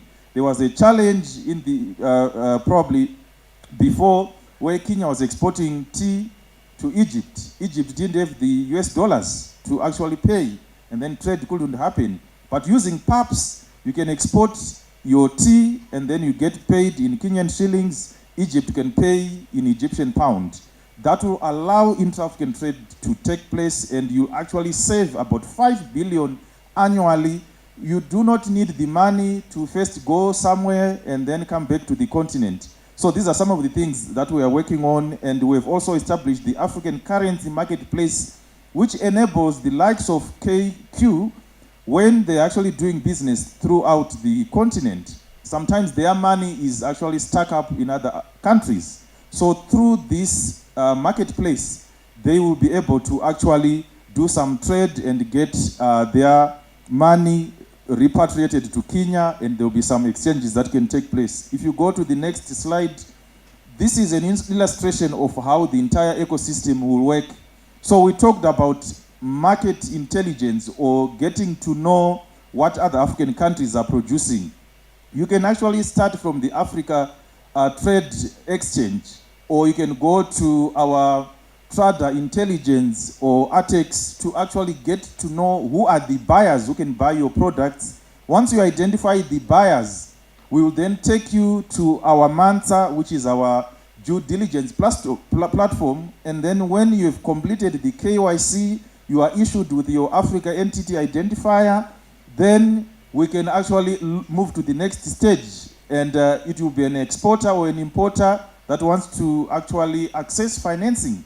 You can come to Afreximbank, or you go to any other bank, that it could be KCB, and we have all the key banks on the platform. You get your financing. When you get your financing, you also get more information about transit bonds.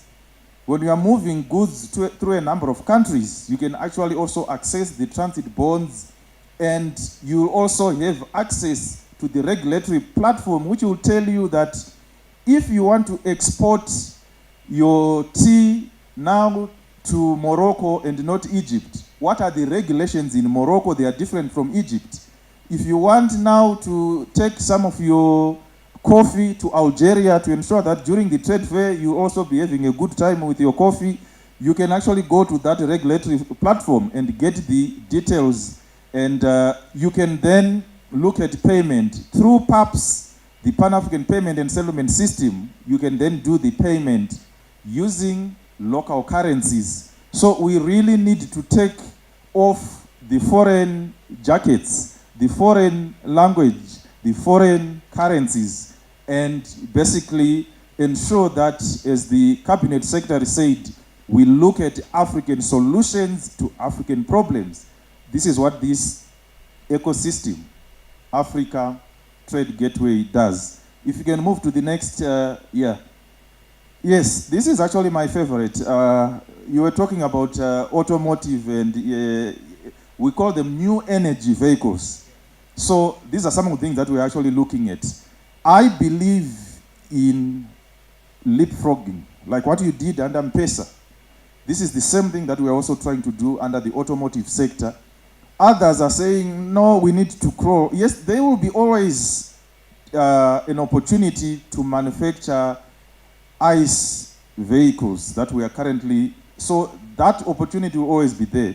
But we are saying, if you have got the energy minerals, the lithium, the cobalt, the graphite, why don't we use those to actually create lithium batteries, to then use those lithium batteries to do electronic vehicles? We are currently working on one industrial park between Zambia and DRC, where we are actually going to put the first African battery precursor, and we will start manufacturing e-vehicles, and we will be bringing other investors. So there's an opportunity for Kenya to also join. I know some of the things that we're already doing with Kenya, working with Arise, Spiro here in terms of the e-mobility. So these are some of the things that Afreximbank is already financing as part of our automotive strategy.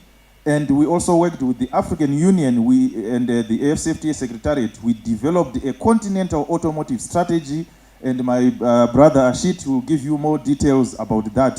But the idea is not to focus so much on competition, but to focus on collaboration. And this is where the value chains come in, whereby Kenya can actually identify its competitive advantage, its niche, and then you work with other African countries. So we have mapped the value chains, and we are providing support. We've put a 1 billion facility. Again, those who are saying money is a problem, there is the money. 1 billion, if you want to play in the automotive industry, you can access the financing. If you move on to the next slide, this is very important. What is happening right now is Kenya is a bit organized, but I'm just using this to demonstrate what is a big problem for the continent. If you want to move a product from one country to the other, you have to pass through those other countries. And if the country has got good roads, you enjoy the good roads. If the country has got bad roads, you also enjoy the bad roads. And those uniformed people that you see across the road, if they are bad, they are also bad. So this is what the traders go through. And in addition to all those things that we already know, then there's a thing called a transit bond. So, which will need to be posted to ensure that the customs authorities will have their revenue, customs revenue, safeguarded when you are passing through those countries. So, in each and every country, you require a bond. East Africa is actually moved, and the issue is not that bad, but the situation will be that in each and every country, you stop, you post a bond, and that adds to cost. We actually estimated the cost for the entire continent to be a minimum of 300 million that we are just losing through this scheme. So we've actually decided to work with the AfCFTA Secretariat to establish a continental transit guarantee scheme that will facilitate the movement of goods. We are already implementing this scheme in COMESA and now EAC.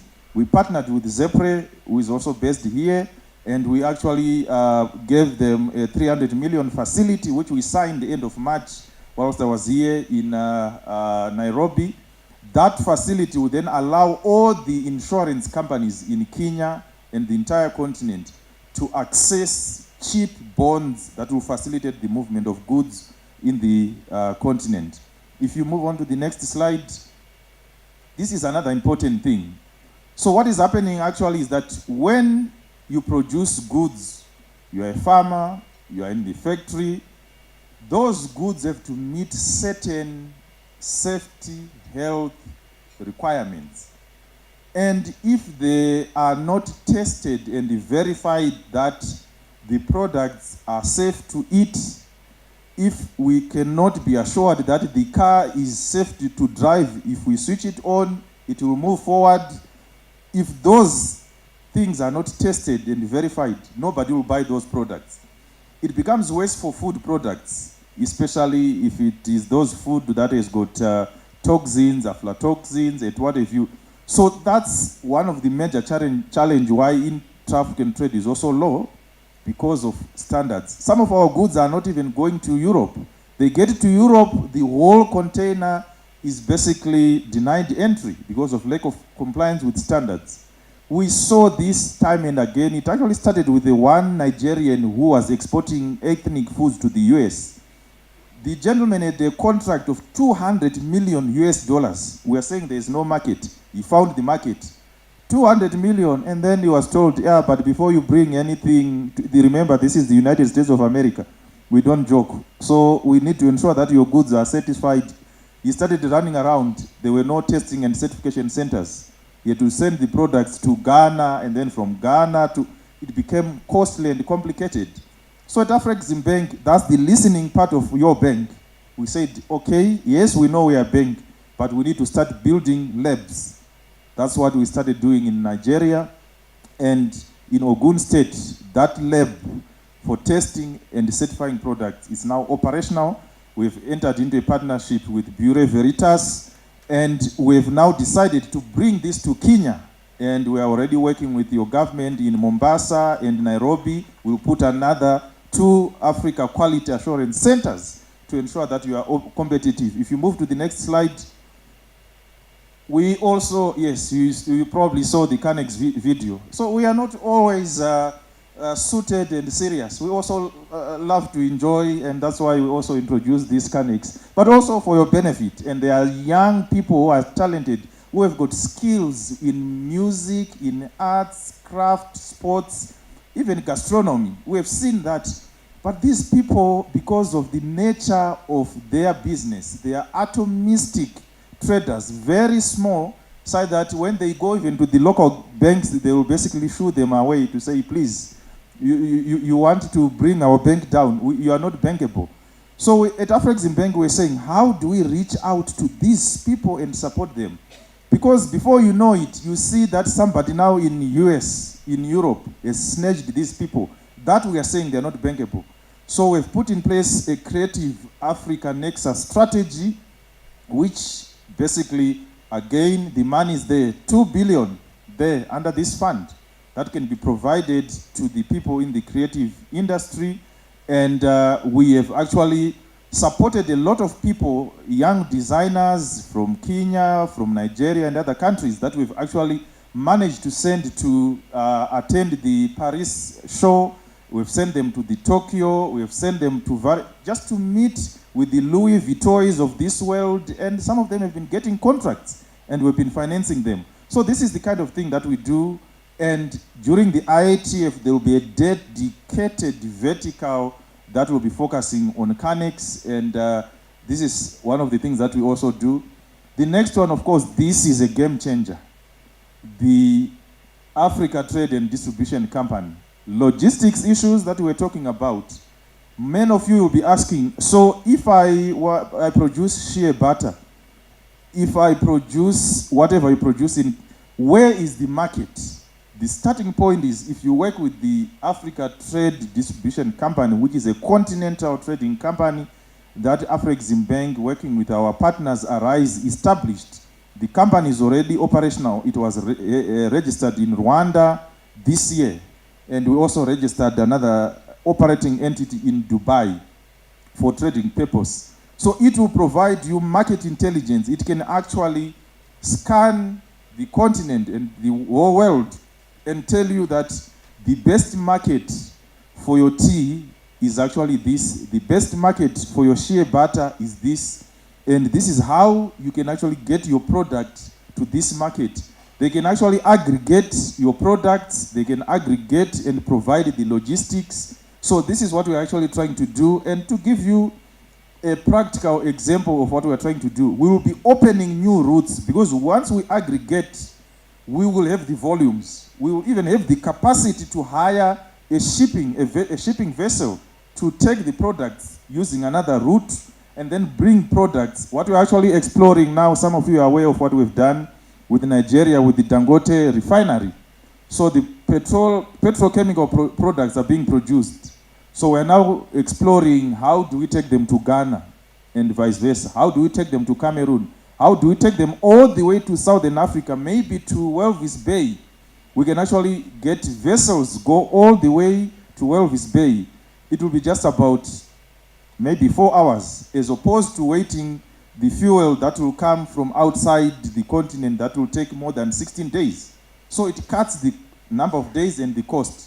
And then when the ship is also coming back from Southern Africa, Walvis Bay, it will bring whatever they have in terms of mineral. We have already created a two-way trade. So this is an initiative that we also want Kenya, especially the private sector. We need to talk and see how best we can actually also help Kenya to have its own national component of this continental trading company that can do the aggregation at the local level with the support from the Continental Trading Company in a number of areas. If you move to the next, you can skip. The trading company will also be trading in minerals as well as fuel and soft commodities. So we'll be doing all this. You can move to the next. You can move. This one I've already covered. Move.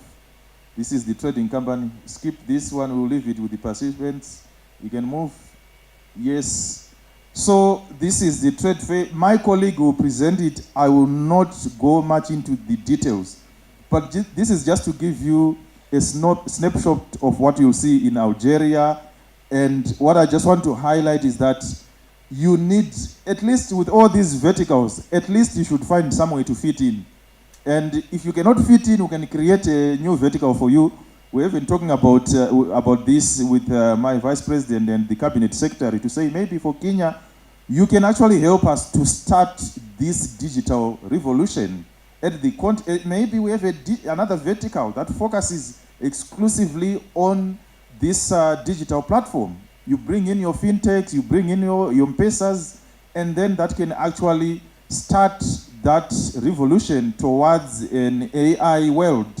If you move on to the next one, I just want to show you that when we say intra-African trade, we are not just talking theory, but these are the things that we've actually done. And I'm happy that I was one of the key people who started this IATF in 2018, when it was just a simple piece of paper, but the first edition, we did $32 billion in Egypt. That is creating trade, intra-African trade. Fast forward to where we are now, 2023, we did $43 billion. But the question I've been asking is, so where is Kenya in this $43 billion? That's the reason why we're here today. So if you don't start planning and preparing now, the $44 billion we are targeting in Algeria will come and go. Kenya will not benefit. But for you to benefit, the private sector, the government need to start identifying investment projects now, so that you send them to us, we circulate them on our platform, we start engaging our investors, we engage some of the key people who have got any interest in investing in Kenya, who want to do joint ventures, who want to do manufacturing. That's how it's done, and this is how you then become part of those deals. If you move to the next slide. So this is actually very important. There's something that the CS said which touched me, that when people think about investors, they think those people coming from outside the continent. And he's right. We actually noticed that as Afreximbank. When people talk of investment, they talk of FDI, foreign direct investment. I'm not saying it's bad, it's good. Let it come, let it do what it can do. But we always forget about ADI. Africa Direct Investment. That's the Dangote that he was talking about, who is basically taking a restaurant. That is Africa Direct Investment. Dangote putting a cement plant in Zambia. That's Africa Direct Investment. That is normally ignored, and sometimes those African investors are not even given the red carpet. some of the investment promotion agencies will be asking, so what do you want in Kenya? Why are you here? But if it is somebody from Europe, they roll the red carpet. We've done a lot of investment promotion forums, and I can tell you we did one in Kenya as well. I think 2 weeks I was in Eswatini. The Prime Minister was so happy. We managed to actually do about 2 billion of investment deals. So the money is also here in Africa. It's a question of what can we do to unlock it. That's why we are pushing this ADI initiative. We've put in place a framework to actually study and analyze and understand ADI. ADI is likely to be more sustainable because these are not the people who run at the first sight of trouble. We know what happens. Whether it's COVID, whether it's Russia, and what the other folks that I will not mention to protect the guilty and the innocent will run away. We've seen that. But if we work with the Africans, African solutions for African problems, that's what we'll be doing in Algeria. That's why it is an Africa to Africa primarily platform. Then once we've laid that base, we then allow others, foreigners, to come and work with us, but we need to be on the driving seat. If you move on to the next initiative, yes, we briefly talked about it. So there are some companies that want to probably come and access funding to Afreximbank, African Development Bank, and other banks. But the challenge is that for the project to be bankable, they need equity. In certain instances, they lack that patient capital. At Afreximbank, we know how huge the gap in terms of equity financing is. It's about 110 billion. And in this 110 billion, there's probably somebody in this room that I'm speaking to who is trying to start a business or who has been running a business, but they need equity injection. If you can probably look at it from that way, you can find your solution in the Fund for Export Development in Africa. It has to be an existing business that wants to expand. You are exporting. You can come to us. We can actually inject some equity in your business so that you can then expand and grow. And that's what we have. If you move to the next one, this is also another sister financial instrument that we have. Some of you have got brilliant ideas about businesses. Some of you are running businesses, you want to expand, but you also are having challenges in terms of preparing bankable projects. So we have established the project preparation facility, which will help you in terms of preparing your project to bankability. And this is the support that we actually provide, and it's at your disposal. If you move to the next, so we are also working on harmonizing standards. I was actually talking to a number of people. In Africa, it's very difficult to trade. People think it's the tariffs. Yes, I think tariffs has become a very interesting word nowadays. I will not go into that, it's for another day. But in Africa, we are also facing non-tariff barriers. And if the standards are not harmonized, you will not be able to trade with other African countries. We are 55. So it means that you will actually need 55 tests, 55 certificates, and that will add cost. But what we are trying to do is, if you harmonize those standards, you just need one test, one certificate. You can actually get your goods moving throughout Africa. This is what Europe did. And when they did that, they actually reduced the cost by almost 3%. So if you move to the next one, this is very important. Industrial parks. You cannot put infrastructure throughout the entire continent. That would be ideal. But even China, that's the model they adopted. They started by putting special economic zones and industrial parks where you put the requisite infrastructure. And at Afreximbank, we've been providing this support. And we've actually approved more than 2 billion support to establish industrial parks in these countries. And we are currently working with Kenya, in Dongokundu and Naivasha and others. So these are existing projects that we are working on, and we hope to finalize work in those. And you know what we've done in other countries like Gabon. We transformed the entire economy by processing wood. They used to export logs. But right now, they're actually exporting quality furniture to Europe, to US. And GDP has actually increased significantly. Jobs are being created. So if we can actually do that with one sector, what if we basically focus just on 3 sectors? The whole economy, the whole continent will be transformed. So in a nutshell, these are some of the products and interventions that we have to support you.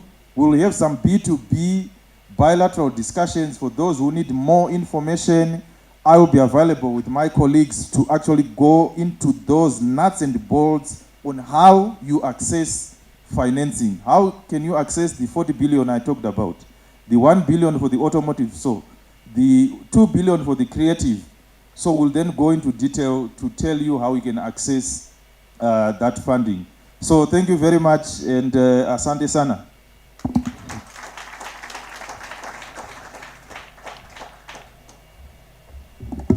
Detailed, yeah? Yeah, that's the Afreximbank way. Another round of applause for him, please. All right, time now for our panel. And I can see they're scattered. Okay, great. She's here. Miss Iona Mark-Creeth, Creative Director at Kiko Romeo. Please, right here. Let's appreciate her as she comes. Who around the world? Here. Up next, right there. Up next is Mr. Vimal Shah, Chairman of BIDCO, a great industrialist of our time. Most welcome, sir. Could be up next. Mr. Ashit Shah, the Chairman of the Kenya Association of Manufacturers Automotive Sector. Most welcome. Mr. Jas Bedi, Chairperson, Board of Directors, the Kenya Private Sector Alliance and Kenya Export Promotion and Branding Agency. Left. Okay, I am informed he has stepped out. And last but not least, Mr. Kudakwashe Matereke, Regional Director, Regional Operations at Afreximbank. Mr. Matereke, protocol team, could you find him?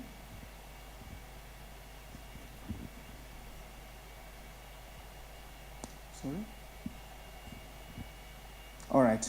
I think I'll be generous with time towards the panelists for this first question, which is basically an introductory question and all that. But I'd like to inform the audience that this is not a lecture. This is a panel discussion where we'd expect a few questions thereafter once we are done with the presentations and various questions that we prepared for the panelists. But let me be generous as we wait for Mr. Matereke. A minute each for introductions, what you do, and we'll pick it up from there. My name is Iona McGrath, and I am the creative director of Kiko Romeo. We are a heritage fashion brand founded in 1996 and benefiters of the CAMEX program. We've been to Paris with them as well, sort of Barbados and Shanghai. And I just want to say that the importance of having this creative exchange across the continent in terms of opening up for trade, as well as having opportunities to collaborate with different designers and different artisans across the continent has been fantastic. So greatly looking forward to the Algeria this year. Yeah, good morning everyone. My name is Vimal Shah. We're into fast-moving consumer goods, agribusiness, here in Kenya, Uganda, and Tanzania. We do edible oils, fats, soaps, margarines, detergents, drinks, sodas, colas, breakfast cereals, snacks. So the whole fast-moving consumer goods area in all 3 countries. And we export to about 16 different countries in Africa, mainly Africa. But also we've started now looking at Middle East and stuff like that, where we're exporting some of our drinks. So yeah, that's me. Thank you. Good morning, my name is Ashit Shah. I'm a board director at Kenya Association of Manufacturers looking after the automotive sector. We've got our own company which manufactures filters and radiator coolant in Kenya and also going into parts for manufacturing EVs. We've also got an association where we have Parts Manufacturers Association in Kenya and looking at how we can partner with other parts manufacturers in Africa and create value chain in Africa. Thank you. Good morning, everyone. My name is Kudakwashe Matereke. I'm the Regional Director for Afreximbank, East Africa.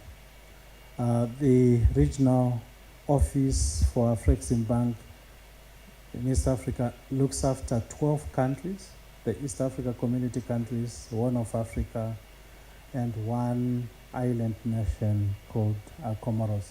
But we have our office in Kampala, and it's a pleasure to be with you. Thank you.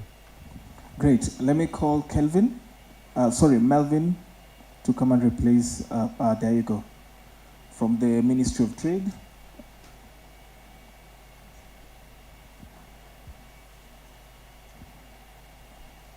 All right, please join the panel and also introduce yourself and tell us what you do.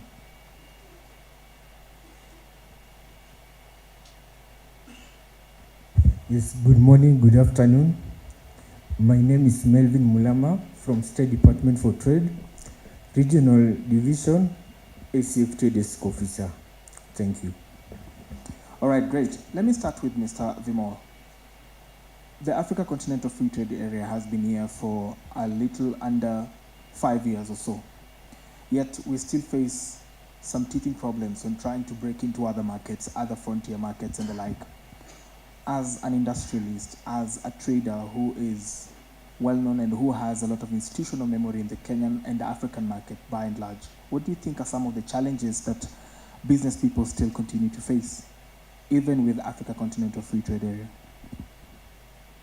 Yeah, thank you. I think Mr. Gainmore has actually explained everything there in his slides, and he's shown where the issues are and what the opportunities are. And I think what Afrexim is trying to do, if that was really done and was implemented and adopted by every single African country, we'd really expand this intra-Africa trade in a bigger way. Excuse me. Sorry. Our biggest enemy is ourselves in Africa. Sorry to interrupt. Perhaps protocol team, we could get some glasses of water, if it's okay? That's fine. But I'm just saying, let's be truthful about this, honest about it. Our biggest enemy is ourselves in Africa.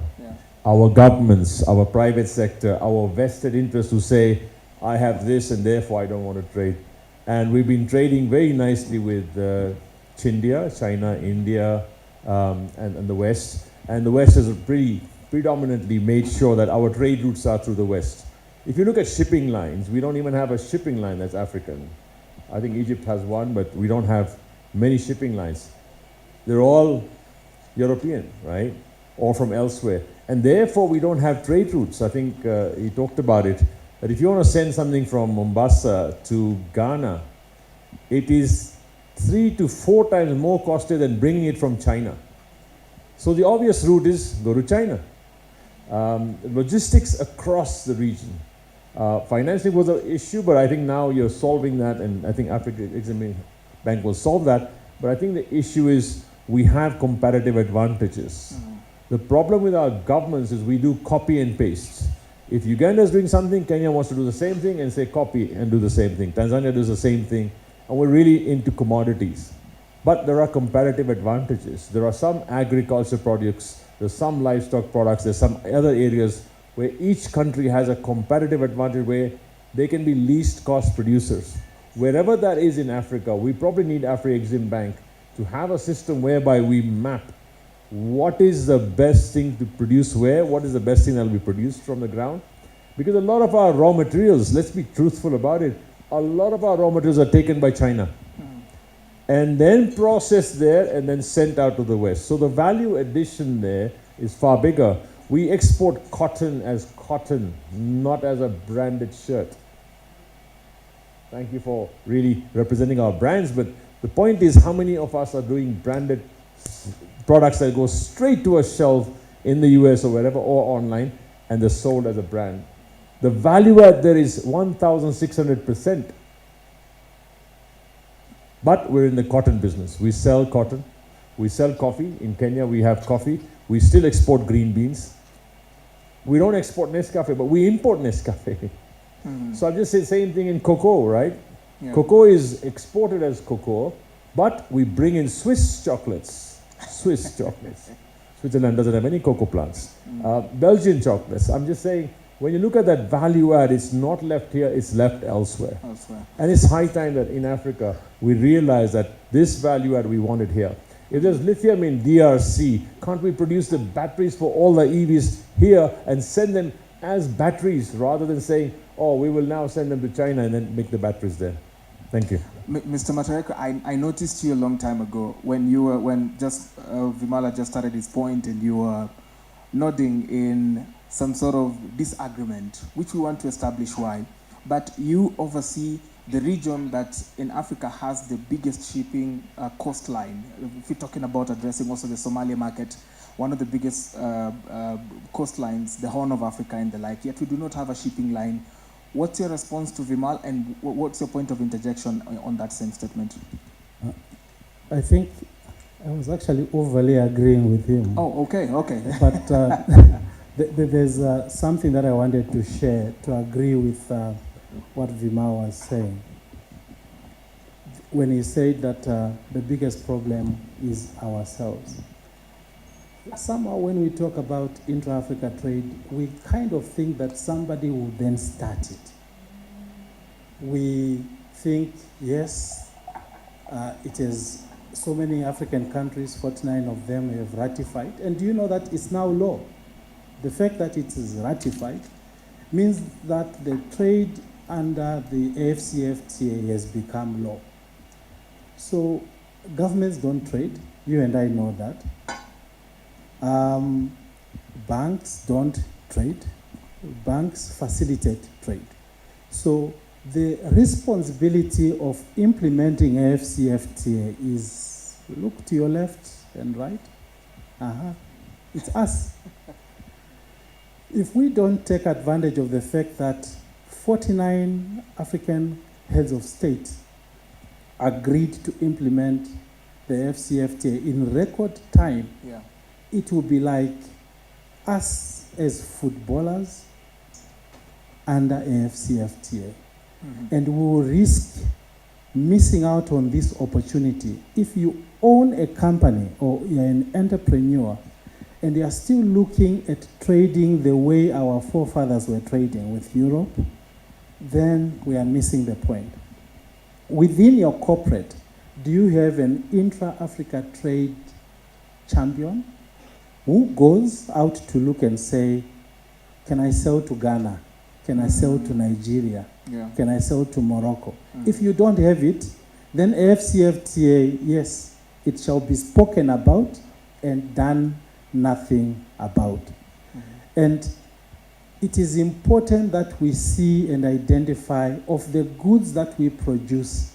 We've always been selling to country. Why? And probably we inherited that trend of trading with that country because Vibawe said, when the West put this system in place, it was meant to get raw materials out of here and value the other way. It's not the responsibility of the West to reverse it. Never. How can you reverse what you put in place? The responsibility is those on whom the shoe is pinching to take it off. If you have to replace it and wear sandals, so be it. But it's pinching us, so it is us that have to correct it. And until we do that, we'll speak about the AfCFTA. I'll just give you a statistics of the things that Afreximbank is doing so that we don't want to talk about problems and not profiling solutions. So when we went into countries like Benin, Gabon is one good example. And I think it can be said about any other African country. The fourth largest exporter of crude oil, fourth largest of manganese, raw, and timber. Went in there, set up a processing plant for timber under the special economic zones through our investment in a company called Arise. Now Gabon is the sixth largest exporter of furniture and veneer products. You wouldn't have done this by looking at it and saying, now, what can happen now is a neighboring African country can buy furniture from another African country. which was not the case. And I have to greet my colleague here who has just joined us, Director for Project Finance, Helen. And these are some of the things that they are doing on their side. How can we value add commodities so that we don't export raw commodities? She's also working on a project currently between DRC and Zambia, where miners are trading with China and other countries $11 billion per annum of cobalt and nickel. We're seeking to change that. There's a study that we are working on. We're trying to set up an industrial park in the two countries so that we can just go a notch higher value addition of those commodities so that we can add value into battery manufacturing. Great. That converts it from 11 billion to 44 billion. So the primary industry mining, 11 per annum. The batteries, when you go into first level to doing batteries, it's already 44. So you are multiplying it by 4. So value addition is the only way we can do it, and it has to be value addition on the African continent. And intra-Africa trade is not for politicians, it's for us in business. It's for us in Thank business. Yes, please. Yes, please. I think for me, my biggest take home from your statement would be we cannot expect the people who instituted some of these things to reverse them for us. I mean, that's a very valid point. We'll give you a flowers, but come and fight later on why Afreximbank regional headquarters is in Kampala. Nairobians, hello. Let me bring in Mr. Ashit on this one. As Mr. Matereke has said, we have the minerals. We have it. We have copper, cobalt, vibranium, lithium, all of these things, and we could possibly create a whole value chain of the automotive sector. Just what is the opportunity you see from where you sit as an automotive association chair towards powering mobility in Africa? So thank you. So one statement which I don't agree with you is on EVs that Ghana is far ahead of Kenya. I think as Kenya we are much more far ahead than Ghana because we are the only country in Africa which have got assembly regulations which are going to be gazetted in a few weeks for and taking e-mobility into context. Okay? So what am I trying to say? We are going to be assembling electric motorcycles and we put in place assembly regulations to assemble electric vehicles. I don't see any other country in Africa who's actually done that. With creating local content on the same. So I heard you saying in your speeches that how do we make the electric mobility vehicle much cheaper? So what we've done in that regulation is whatever components which are not available in Kenya, we can actually bring them in duty free. Today, like lithium-ion battery, you have to pay 25% tax on them. So what we've now done is reduce that tax to 0, okay? And we're also looking at certain incentives on how to subsidize the electric vehicle battery, right? And learning from the best countries like China and India to drive electric mobility is basically how do you get incentives to reduce the cost of the vehicle without affecting the manufacturing sector to drive the demand of e-mobility, okay? We've learned that from India. India has done a fantastic job on subsidizing the battery. And then you charge the battery and pay for power.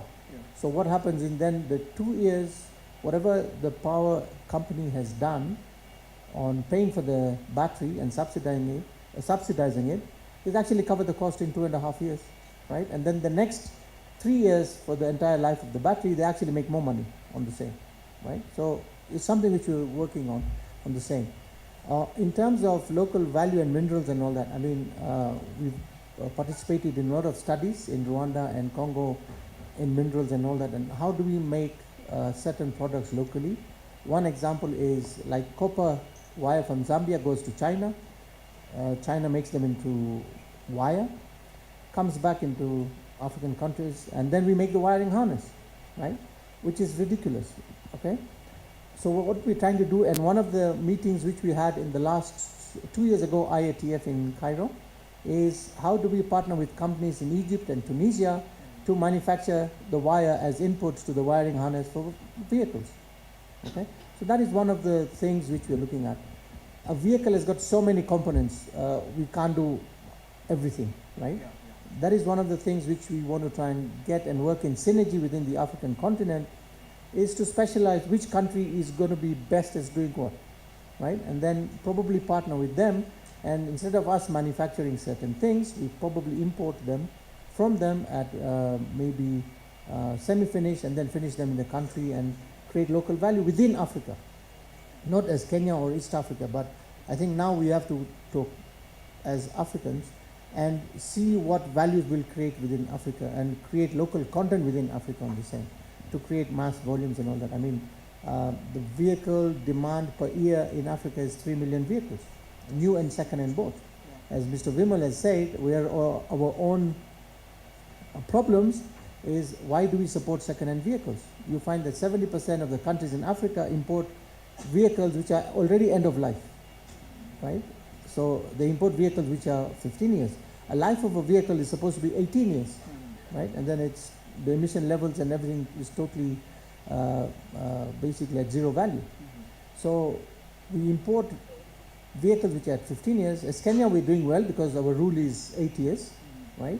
And we're now trying to see how we can reduce it on the same, so that we support the value chain and second-hand vehicles within Africa as well. Thank you. Great.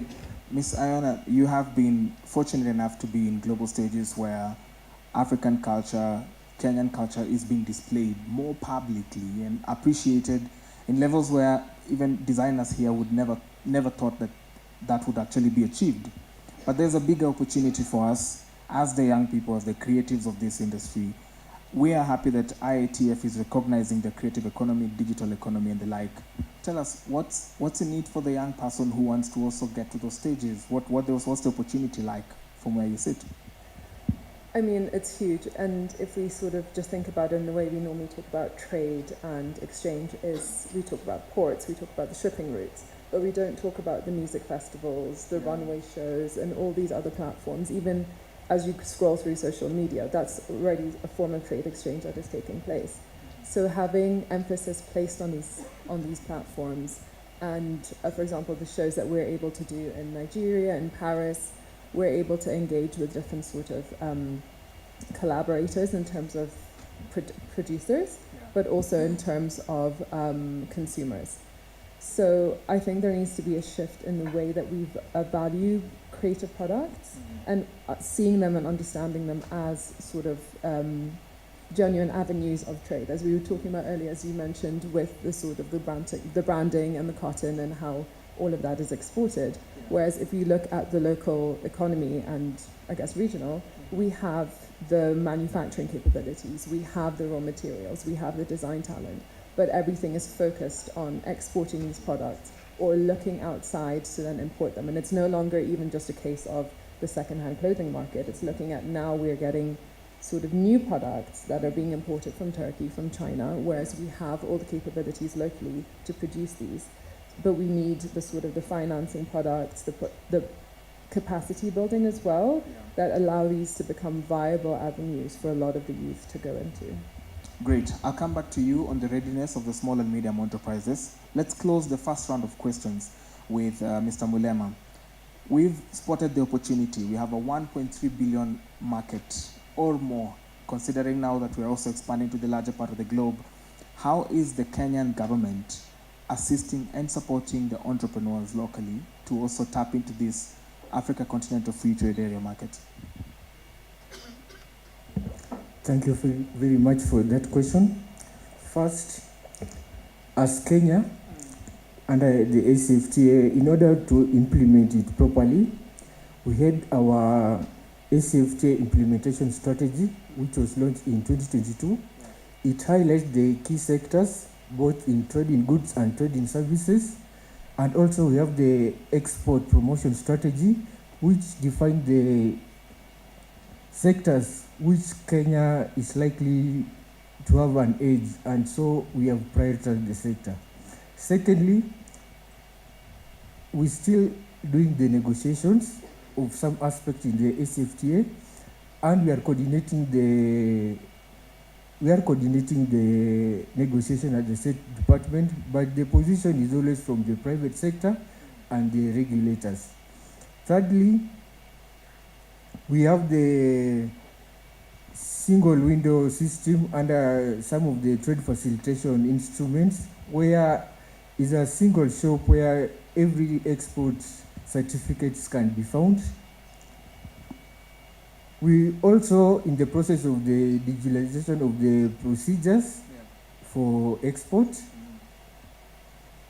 and also the improvement of infrastructure, both only not the physical infrastructure, but also the digital infrastructure. Thank you. Great. Let me bring in Mr. Matereke as I also open it up to the audience to say that this was not a lecture, this is a conversation we are having. So after this second round of questions, I would expect you to raise a question or two representing your industry and the like. Mr. Matereke, let me bring you in on this one. This conversation about intra-Africa trade would not be complete and tightly enclosed without speaking about financing. I'd like to indulge you for a moment. Do you find the current financing models working for the African SMEs? And if not, are there interventions that are being made so that we can get proper financial models that meet the African continental very nitty-gritty concerns, very granular concerns like the cultural aspect, things like climate change that are now affecting farming, that are now affecting supply chains and the like?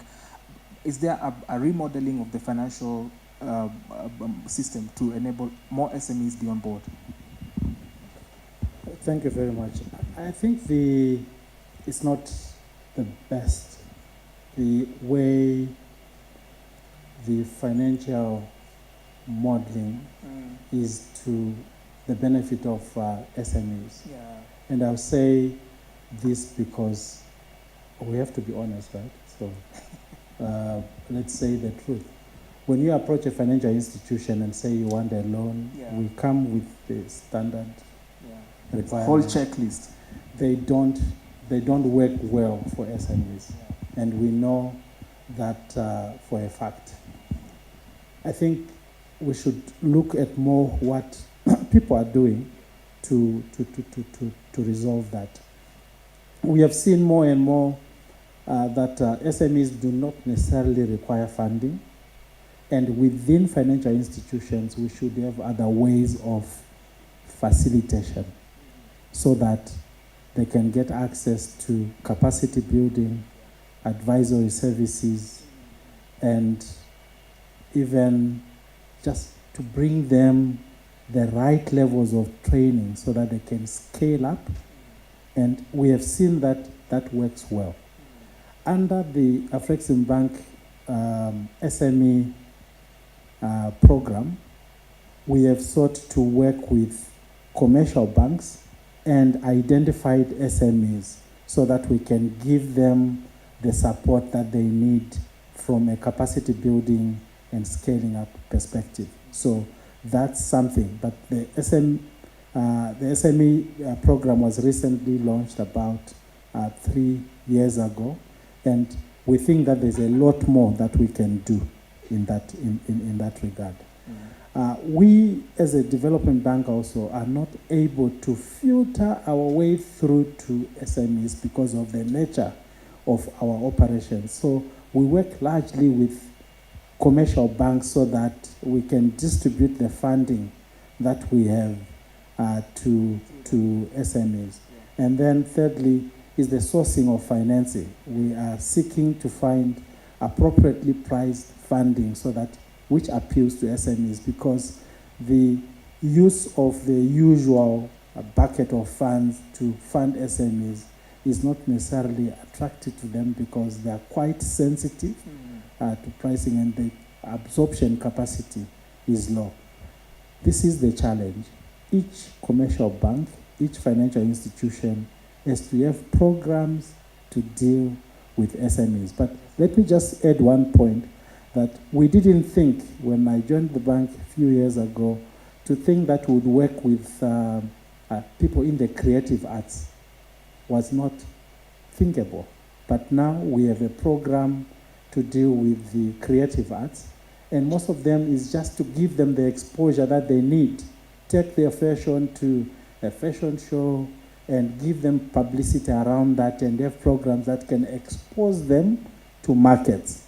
That is more critical than dollar funding, because some of them don't require loans to launch their lines. They just want to be raised to the level through publicity, through the right platforms.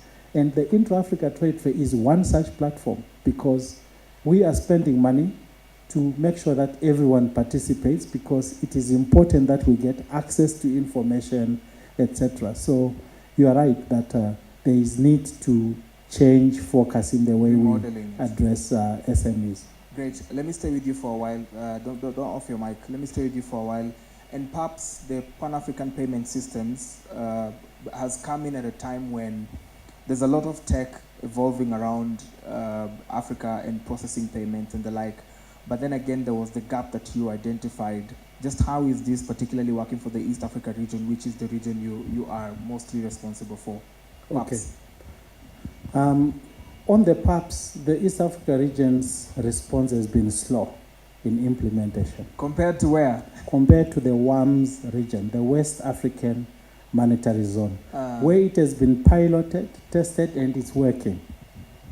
There is some trades that are happening under our PAPS platform, which is the Pan-Africa Payment and Settlement System in West Africa, where I am sitting in Ghana, I am selling my goods to somebody in Sierra Leone, I invoice the person in Ghanaian cedi, and somebody in Sierra Leone is paying in their local currency.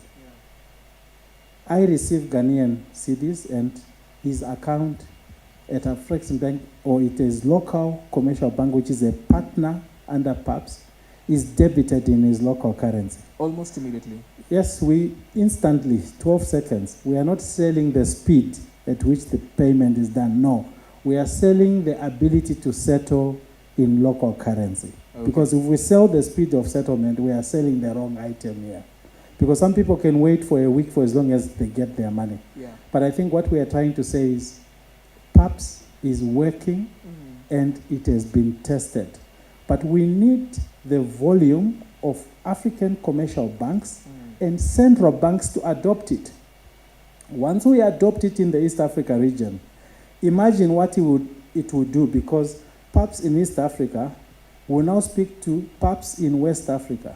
It will be easy to go online, receive your Kenya shillings for goods, and settle immediately with no hassle. Okay. So these are some of the initiatives that the bank is doing to support SMEs. And I'm happy you raised the issue of PAPS, because facilitation is what we need. It's not the loans or funding necessarily. Yeah. Yes. So PAPS platform is helping. And then, because you asked for it, let me please and tell you the other side of PAPS. We have got what we call the currency marketplace for PAPS. Yeah. So a lot has been saying, and my executive vice president spoke about a company based in Kenya which invoices but out of, say, Nigeria in dollars. And then the dollars get stuck because there is no enough liquidity to wire funds even when you go to the bank. They just don't have dollars. So on the PAPS platform, you go onto the marketplace where somebody offers Naira and another one is offering Kenya shillings. Yeah. The two parties are matched by the platform, and you receive your Kenya shillings in Kenya, and whoever has the other currency in Nigeria receives their Naira. And the trades are settled.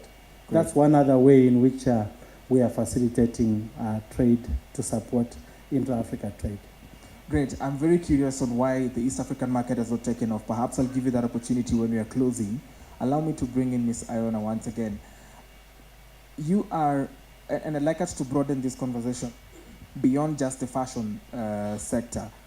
We're looking at the creative industry, and the truth is, majority of creators, musicians are still, in Kenya at least, are still very not formalized in a sense, but we want to partner with development banks like Afreximbank, and we want them to assist us or support us in getting towards the global stages and all that. We have not, first of all, patented our goods, which is an IP risk, an intellectual property risk out there. So such exposures. Basically, where I'm driving towards at this point is how do we get the creative industry ready for partnerships as this? I think it starts with providing products and solutions that are tailored to the creative industries, because everything right now is sort of quote unquote formal, but that's only formal when looked at it from one perspective. I think there's the whole thing of, as we look at this around trade, around digital products, and allowing that sort of facilitation. But okay, for example, for us, as when you create a garment, the IP laws around it are very sort of broad. You can change one tiny little detail, and then that completely changes it and classifies it as a new product. So that's where branding comes in as something that's very important, as you're able to export that brand and to popularize yourself and to have access to market and for people to understand your brand as an entity and have that, build that identity, then you're able to sort of informally in a way, but it becomes formally, carve out your sort of IP laws. I think there's a whole thing again around what we're facing right now with digital tax, which we spoke about a little bit earlier, and how that can sometimes be something that then becomes quite restrictive to a lot of people, because as we have the internet to put out our products, to market our brands, we don't always have that ability to sort of to physically cross the borders.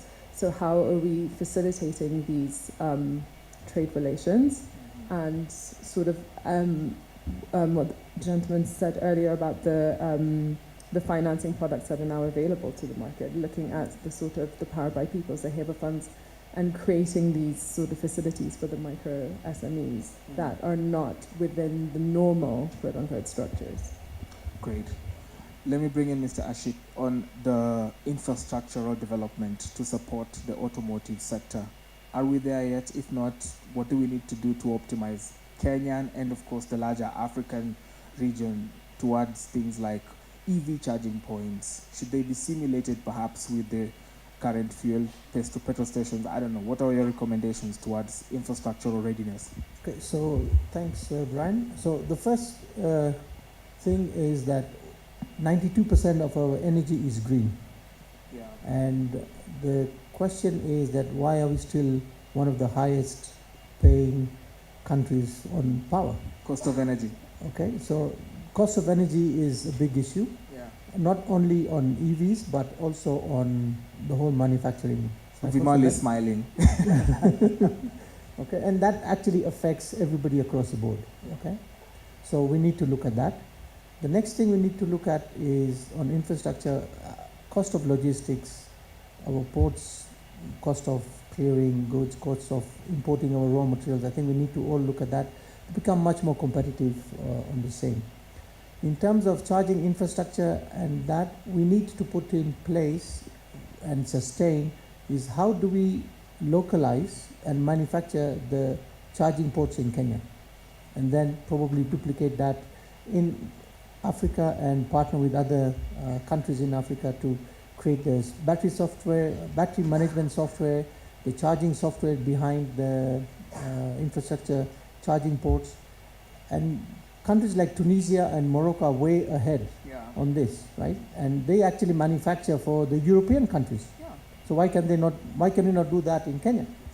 Okay.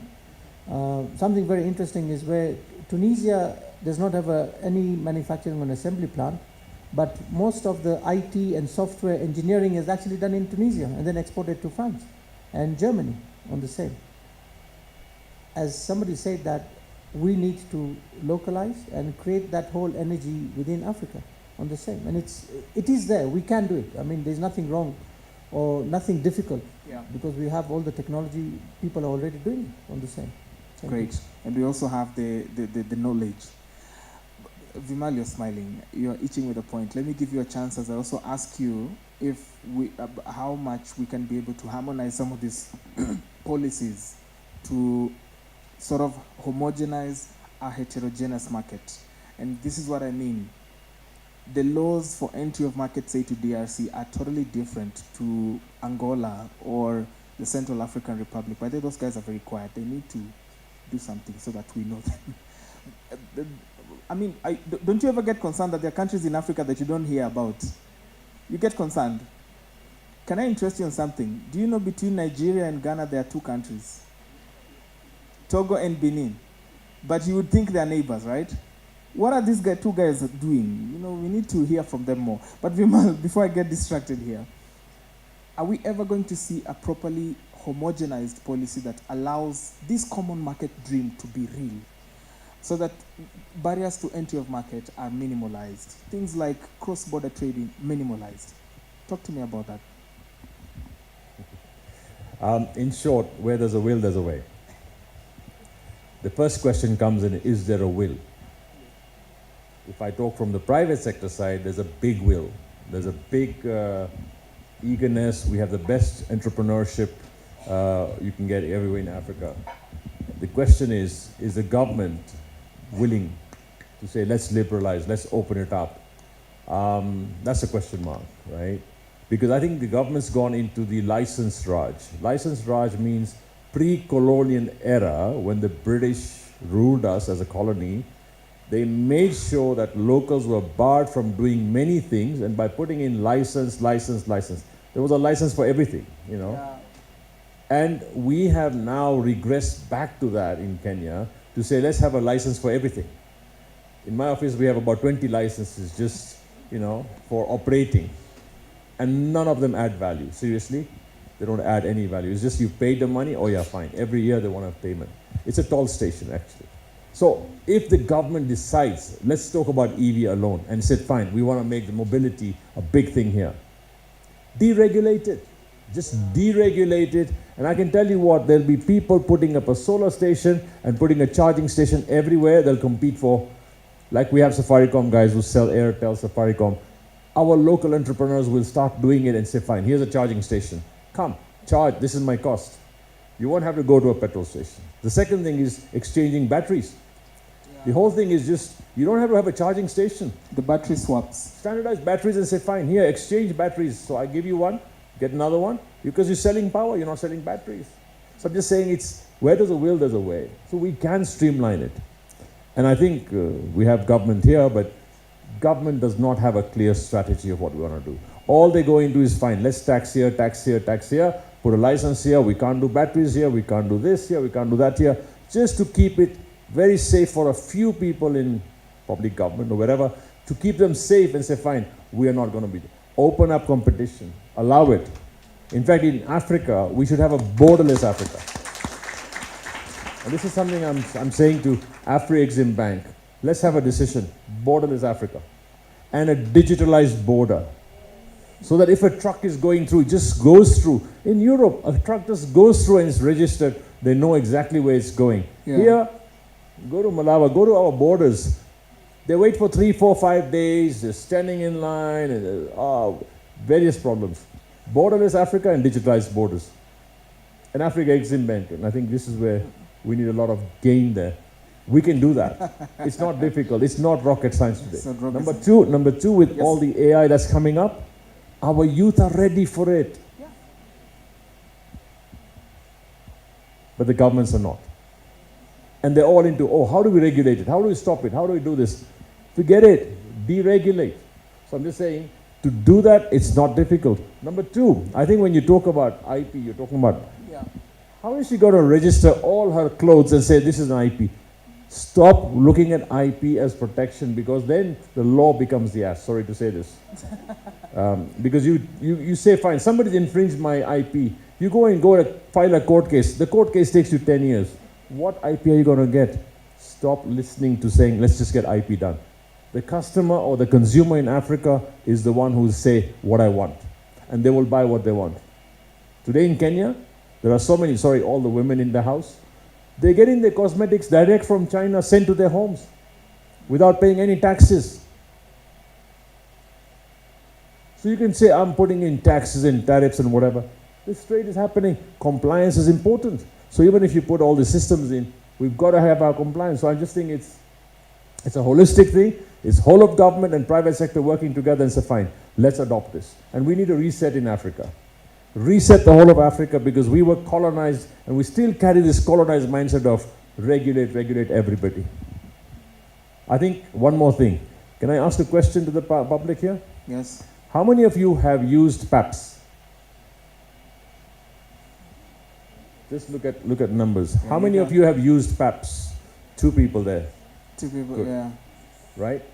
So I'm just saying, a feedback is to say, half the people here may not be aware of what is PAPS. Number 2, how do I use it? What's the benefit for me? What does it open up for me? Yeah. Just we do that. I think that's a learning for us to say, fine, I know this is a roadshow, so we're going to talk about it, but all the stuff you've shown there, want a good gain more. Yeah. Whatever you've shown there, if you can implement it, I think all the people here are ready for it. Give it to us tonight. We can start doing it. Our entrepreneurs are amazing. They'll start moving all over Africa. Yeah. So I think this is something that we haven't known. All we've known is Dubai. And Dubai has positioned itself to be the trading center or hub for the rest of Africa. And we're allowing it. Because why? We all go and say, all our politicians, everybody sets up companies in Dubai and starts trading with us in Dubai. All they do there is exchange invoices, under invoice, over invoice, so the tariffs don't take place. So I just think that we just need to look at it. Where's our Dubai in Africa? I mean, I've been at conferences like this in Dubai where they say, we're the gateway for Africa. And I actually told them, no, we need to have it in Africa. So I'm just saying, whether it's Egypt, Nairobi, or whatever, it may not be one country. It may be Egypt. The diamond of Africa is Egypt, Kenya, South Africa, and Nigeria or West Africa. And all these 4 need to have those hubs where they become that, right? Yeah. All our IP, sorry to say, can I just go on? A lot of our digital youngsters are taking their IP from here. They've got the idea here, but they go and register it either in Ireland or Delaware, and that becomes tax-free, duty-free, and here they still operate. We're letting it go. Sorry, I can go on, but that's important. So lastly, I just want to say that let us stop becoming our own enemies and let's start saying, we have the problem, we have the solution, but let's start acting on it. Thank you. Great. And one more thing, Afreximbank, amazing what you presented today. If we start doing this, I think everyone here will say, let's do it tonight. The banks that we've got in Kenya are not helping us in this manner. Great. Matereke, you have an intervention. 30 seconds. Yes, 30 seconds, which will be spent in us saying PAPS requires local commercial banks, fintechs, and central banks to sign up. And that's why if it was in West Africa and you had said, who has used PAPS, there will be more hands in the West African monetary zone. So we really implore on the central banks for East Africa to sign up for PAPS. But Vimo raised an interesting thing about controls and regulations, licensing, certificates, phytosanitary requirements. Yeah. There's an initiative that we have for establishing Africa Quality Centers. Africa Quality Centers, ACACs, Africa Quality Assurance Centers. So what we do is that, I don't know, somebody can confirm this. If you want to export cassava from Ghana to Nigeria, you need to send that sample of cassava to a European country for it to be tested before it can be accepted in the other local market. Let's not worry about it. We are not the ones who set up those laws. They were done deliberately, but to unwind them, you need to be clever. Afreximbank is setting up, the first ACAC has already been set up in Nigeria for food and agricultural commodities. So it will all be certified in Africa. We have pending approvals to implement ACACs in East Africa. We will set up the ACACs either in Kenya for certification of all commodities out of the East Africa region going into, so that our avocados don't get rejected when they reach the market. Yeah. So you team up with the best in class on testing and certification. If that comes out of the East Africa ACAC Center, you have got to have a good reason to reject it. when you are the receiving party. So in terms of certification, etc., that's one of the initiatives that we are leading.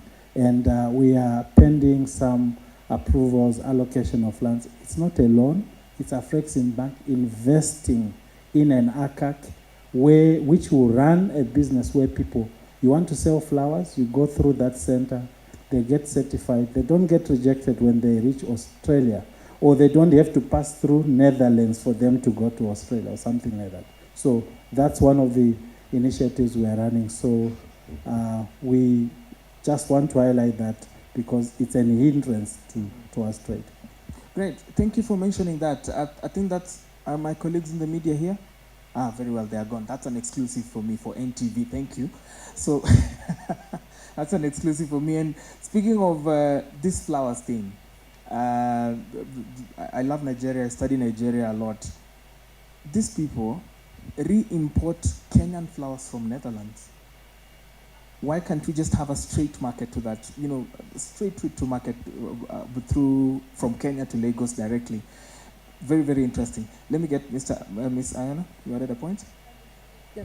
I was just going to say the need for the certification for textiles as well, because we face that problem where we'll have a wholesaler who's wanting our products, but then we have to send our fabrics for certification to Europe. So yeah, there's definitely a need. Great. We could go on and on. This conversation sounds interesting. It could go on and on and on and on. Protocol team, get a mic on the floor. Let's get a few questions. I see Jogs Mbugwa is up. Jogs Mbugwa is right there. There's a lady here. The EVP is also here. Let me get a question from Jogs. Yes? This gentleman is the founder of EV Africa. E-Bikes Africa. E-Bikes Africa, yes, sorry. Thank you, panel, for a very insightful session. So the reason we keep mentioning mobility, in Kenya, only 2% of people drive to work. Only 2%. So if you drove here, then you're very, very privileged. So a lot of people are stuck in cycles of poverty, living within 16 kilometers of their home. So I have two questions for the panel. We're in a beautiful hotel. Are you able to direct it to one person, to one panelist, so that we manage time? Yes. Okay. This will be to you, sir. Yeah. Okay. So we're in a beautiful hotel. It's air conditioned. There's carpets on the floor. But when you go to the custom office in Kigali, that guy doesn't know anything about what we're talking about. What are you guys doing to sensitize those people and to train them? Okay. And they give us the headaches, you know. Yeah. Second question is for Afreximbank. You're doing an amazing job finding us affordable credit. You then hand this credit over to commercial banks. SMEs are then forced to compete with the government. And the government offers them crazy rates of return. Have you guys considered doing special purpose vehicles that focus entirely on the SME? Thank you. Hey. Jogs, the EVP had a point, so perhaps you could pass the mic to him.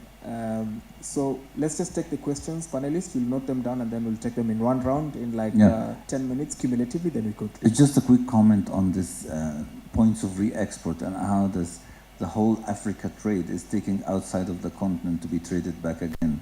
The amount of things we sell to Asia, for example, our raw materials, that's going through Dubai, and then the amount of goods that's coming from China that's stored in Dubai before they be sold in Africa. And we need to contemplate about the corners of Africa and get it right. We have the Egyptians where they can control the Asia corridor and have their warehouses there. The Kenyan here, all the trading with the West. They should look at aggregating all Africa, store it here rather than being stored outside, re-exported or re-imported.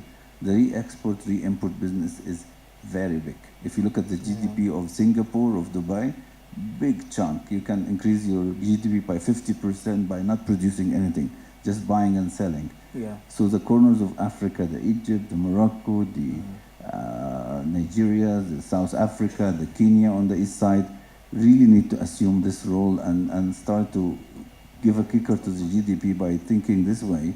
Why am I leaving the import and export to go outside of the continent where I can aggregate and resell? Don't think only about what Kenya can export.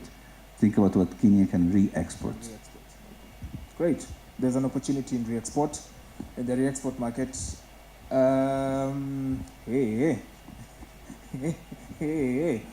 Aya, wacha tuchukue hiyo row. Let's take one from here. The lady in red. Let's have the lady in red get a question. Hiyo row melala. Yes, please. Hi, my name is Karen Omboidera, a young person in the room, and I do research, and I'm a B2B specialist. And I have two questions, one to Mr. Vimal, and then the next one to the VP of the Afreximbank. So my first question is based on trust. We talk about inter-Africa trade and intertrade between countries. But as someone who has established your company as a very big Pan-African brand, what are some of the lessons that you can give to the upcoming SMEs and brands that are also trying to establish their brands through the intertrade? Because as long as we have a mindset of 14% of the Africans, which is based on research, believing that the exported brands are much more bigger than the African brands that we have here, that means even if we open up trade, we will still suffer in terms of Africans thinking that the brands that we have here are not up to par or are products that can be trusted. So I just want to know, is this something that you have actually experienced, and how do we turn over as brands that are in Africa? And then my next question to the VP of Afremix, regional VP, sorry. I just wanted to know, as much as you're building on the inter-Africa financing trade, what are the soft structures, infrastructure that you're also building on? You know that even if we open the Africa trading and we don't have good narratives in terms of communication, branding, and marketing, what are some of the stories that we want to tell? Because even if we open up these markets and we don't tell good stories as African brands, how can we leverage on that? So that is my question. Thank you. Great. Let's have this gentleman at the front.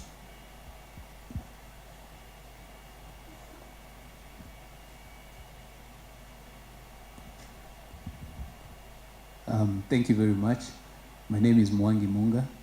I'm the managing partner of East Africa Law Partners, and we're essentially aiming to be among the first Kenyan law firms to have a presence in all the East African countries. Okay.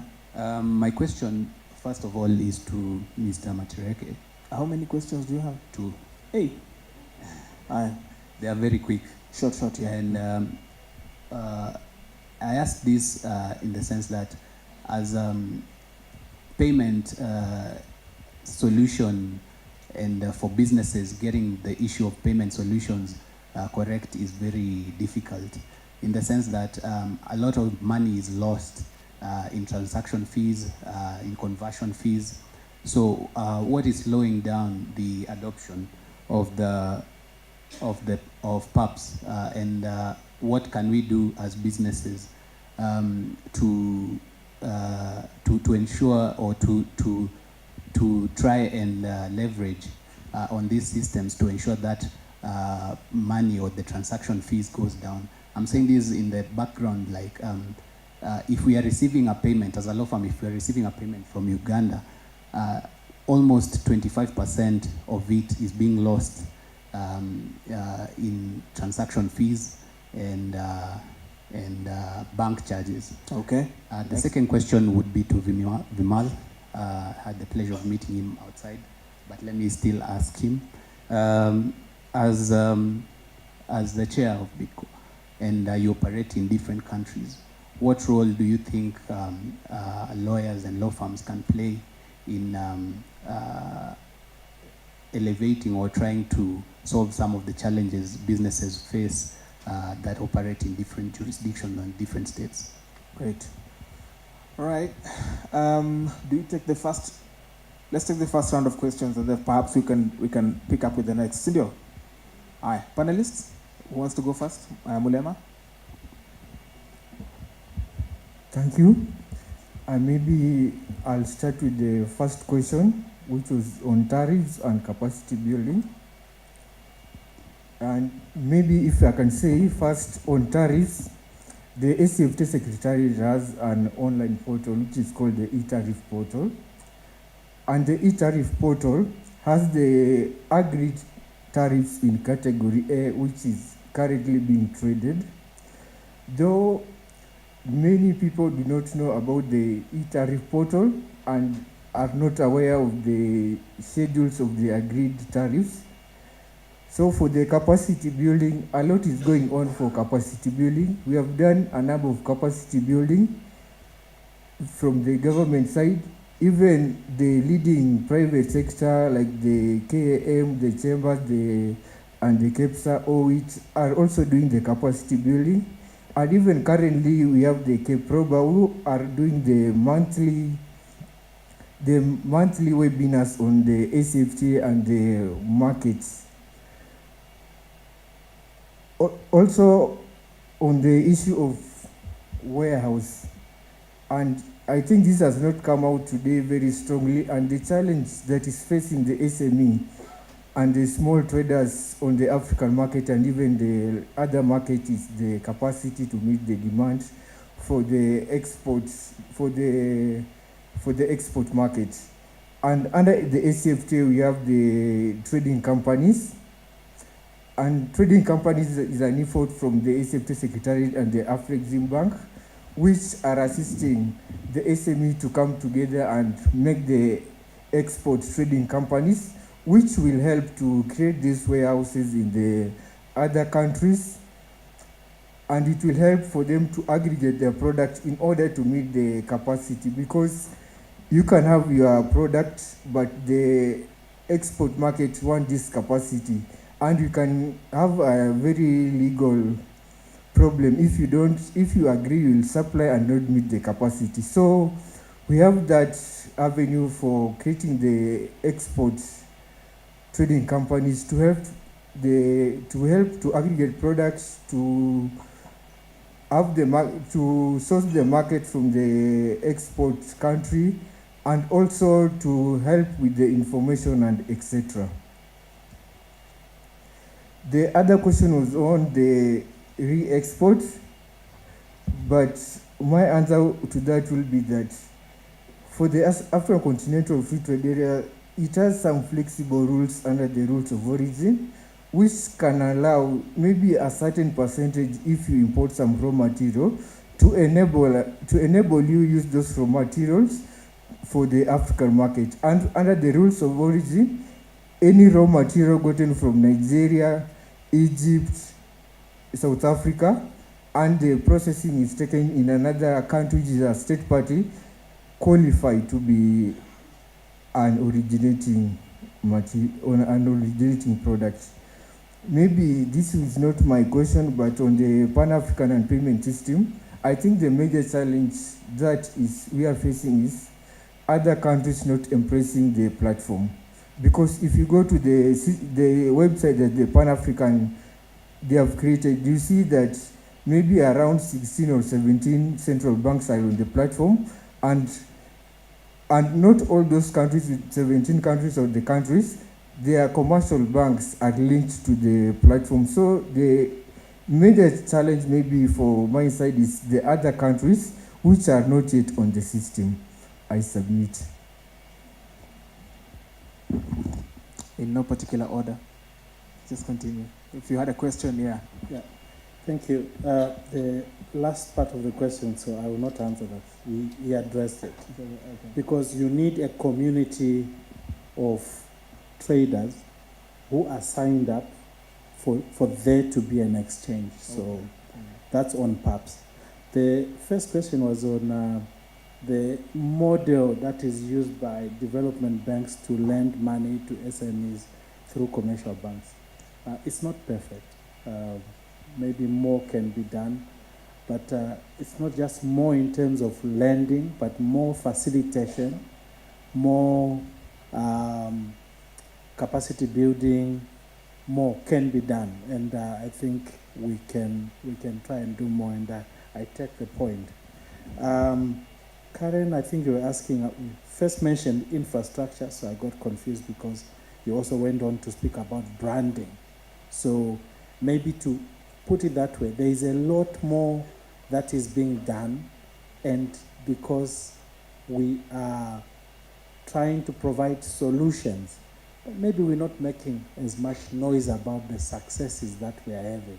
I think we should do that, and I take your point that most of the things that we have done, especially at Afreximbank, we have communicated them on our website, but I think we need to deliver the message more, because the more we say it, the more it resonates to those that are seeking solutions so that they can find a way of getting some of the issues that they have raised. Then there is transaction charges. It's more expensive to send money via SWIFT. They say that Africa loses about 4 billion a year from money transfers using the SWIFT system. Probably PAPS is cheaper. We can have an engagement on the charges that PAPS, but I can tell you it's much cheaper to do PAPS transfers between accounts in local currency than it would cost me to wire money from Uganda using US dollars accounts between countries. That's what I thought I would address. I don't remember that there was any question that I'm competent to address of the ones that were asked. All right. Vimal, you had a few questions? I think the question around branding and, of course, exports across the region and what's the strategy. Let's just put this into context, because intra-Africa trade, it's not going to be done by the kiosks in town. It's not going to be done by the small duka in town, right? But if we were to say, let's get the small dukas, all the small handicraft makers and all of them to come and start exporting to the rest of Africa, we have to organize ourselves, probably in Kenya, to say, fine, let's have a chama or a cooperative or a place where there's somebody who's specialist to make sure we export those brands to the rest of Africa, but every small person can chip into it and be part of it, right? So the expertise existing in that association, or call it whatever you want, whether it's a cooperative, society, whatever, but put it together as a commercial entity that says, fine, now we are exporters to the rest. Then you have country experts in every country to say, fine, this country, that country, identify markets, and then you have your branding strategy. For branding to be famous across Africa, for one brand, you need a lot of money. Because awareness, creation awareness, because I'll use the example, if Kiko Romeo is famous here in Kenya, is it famous in Botswana? Yeah. Is it famous in Nigeria? Is it famous in Egypt? Question mark. So I think there's a whole branding strategy that needs to come from there. But if this was the smaller people, we talk about the smaller enterprises, yes, we can form them into chamas. Otherwise, individually, they'll be having this problem of charges. The cost will be so high that they can't afford it, right? So that's one thing. Second thing is, I think Eximbank will not be playing the role, I assume. They'll not be playing the role of what your commercial banks are doing here. So the commercial banks have their own role to fund small, medium enterprises. But they will be looking at the macro. Because as much as we say that SMEs suffer, let me tell you one thing. In Africa, and correct me if I'm wrong, he's a banker here, vice president. If you were doing a project in Africa for $1 billion or $2 billion, it'll take you 2 or 3 years to collect that money and get that capital formation. Capital formation in Africa is very difficult. I was speaking to somebody in Wall Street and he said, if it was for US, in a week we'll get you $1 billion. In 1 week, we'll get you that subscription. For Africa, it would take you 2-3 years because of lack of trust and lack of whatever. And that's our biggest problem. So Afreximbank is going to do mega big things, because if we have a shipping line, we need some shipping lines, and we now have more ports, private ports that are operating there as tariff-free, right? We could do that so much more better. The logistics could be handled, but it needs large capital. and it needs large operators too in Africa. That's the type of business that I think Afreximbank is going to look and focus on. But overall, for the small, medium, and branding, I think we've got to get together and get our act together. Does that answer your question? But let me tell you one thing, AfCFTA is not live right now that you can get duty-free products to everywhere. It's a free trade area. Whereas East Africa today, East Africa is not a free trade area. East Africa is a common market. Therefore, we have a common external tariff, ESC-CET. The CET is your common external tariff, so anything coming into East Africa from anywhere outside has the same tariffs coming in. But in AfCFTA, Egypt could bring in product duty-free into their country and export here duty-free, and you have that disparity. So in a free trade area, it's different. As we migrate from a borderless Africa and go to that common market, then we'll have a common external tariff. But again, policing that is a big issue. To talk about law firms, I think, frankly, you got to be disrupted. AI is going to pick up so much that I can get a legal agreement done in 20 minutes. But at the same time, you can do that same thing in African countries, get the law sorted out and move that. So I think all the people here want that legal thing sorted out within, I think, hours or minutes nowadays, or on the spot. And therefore, if you provide that service, there's serious opportunity here. Plus, you can now have agents in every other country. I attended a session last week where somebody says, now I don't need people. I've got agents, agentic AI, whereby his CFO is an agent, his CMO, his Chief Marketing Officer, is an agent, AI agent, and they run it as a board.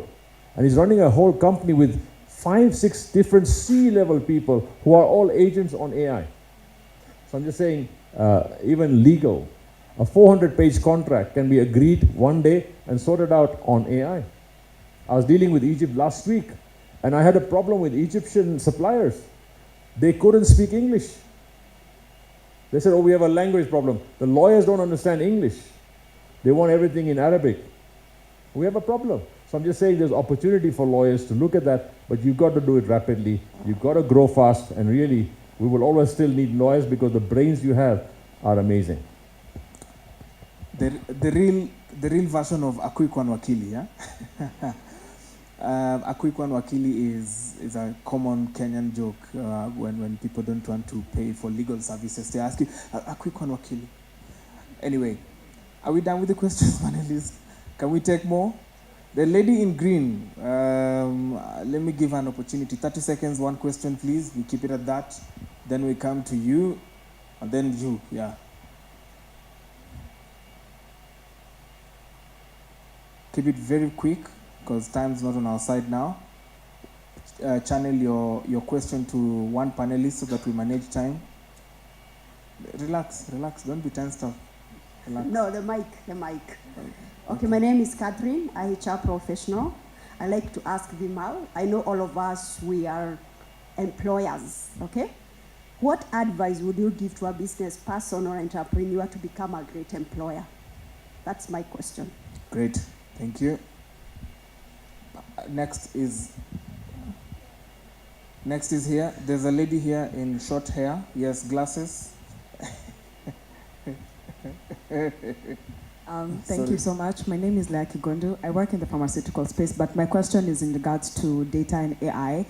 As Afreximbank, I think where we are headed is we need a lot of data and insight, which is lacking in Africa. As a bank that has a macro and a continental perspective, and I'm sure you get a lot of data with your regional operations, how are you able to create a regional intelligence hub where people can just be plugging in to be able to gather data and learn from it? And then for Vimal, what are you seeing AI do in the manufacturing sector in Africa in the coming few years?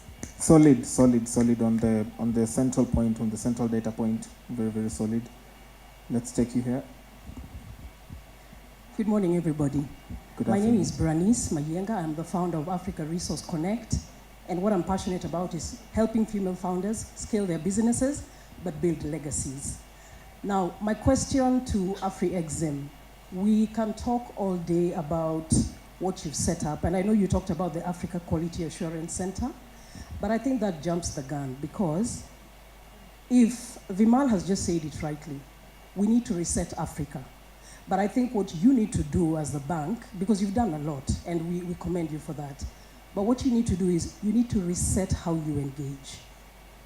Because for me, trying to help female founders to scale, meaning opening up markets for them, and I want to take this opportunity to also recognize Sheila from Metai Africa, because she has done a lot in opening up markets for business people from Kenya into South Africa and different parts of the country. Our biggest frustration is not the systems and structures. You've done that, you talk about it all the time. Our biggest frustration is, how do we prepare these female founders or these businesses to actually position themselves for the business that is out there waiting for them? Great. Because I feel like they get overwhelmed when they get an opportunity, but that funding is going to disrupt so many things about their business. And I don't think we're addressing that. So can we create spaces where we prepare businesses for what happens when you access funding? Yeah. Because that is going to disrupt people. It's not about getting people to supply or putting people together to supply. It is what happens to me as the owner of a business. If you open up a market for me and I get overwhelmed with what this money does in terms of disrupting my business. Thank you. Great. Let's take that gentleman at the back as the last question, kindly. There's a gentleman at the back. Right, yeah, that's him.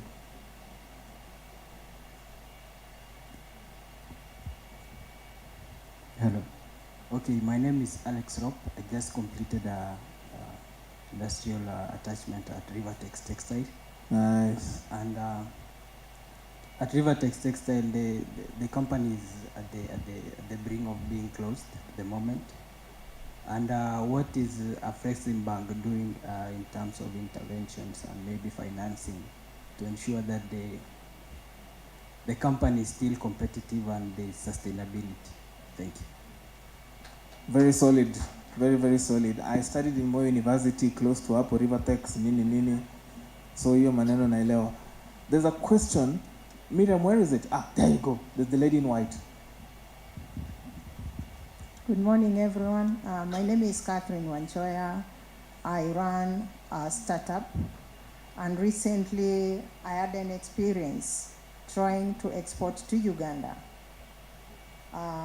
I had issues, first of all, to do with at the border, the import, because I thought we were integrated in Eastern region.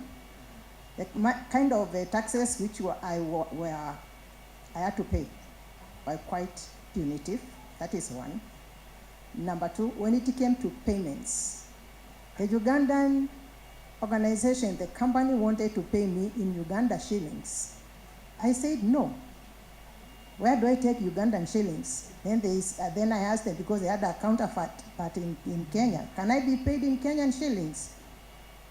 Can this company here pay me? And then they said, no, it has to be us paying us. So I ended up insisting even in being paid before I shipped in US dollars. These are the kind of problems that we are having as startups here in Kenya. And SMEs. And SMEs contribute quite a lot to this country. So as you think about the big fish, don't forget us. 80%, more than 80% of employees are employed by the SMEs.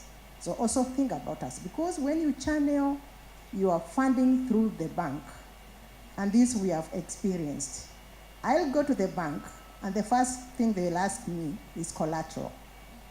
So what happened to that SME? Does it mean that we won't get the opportunity to grow as others, to become big, like Bidco and the rest? Thank you.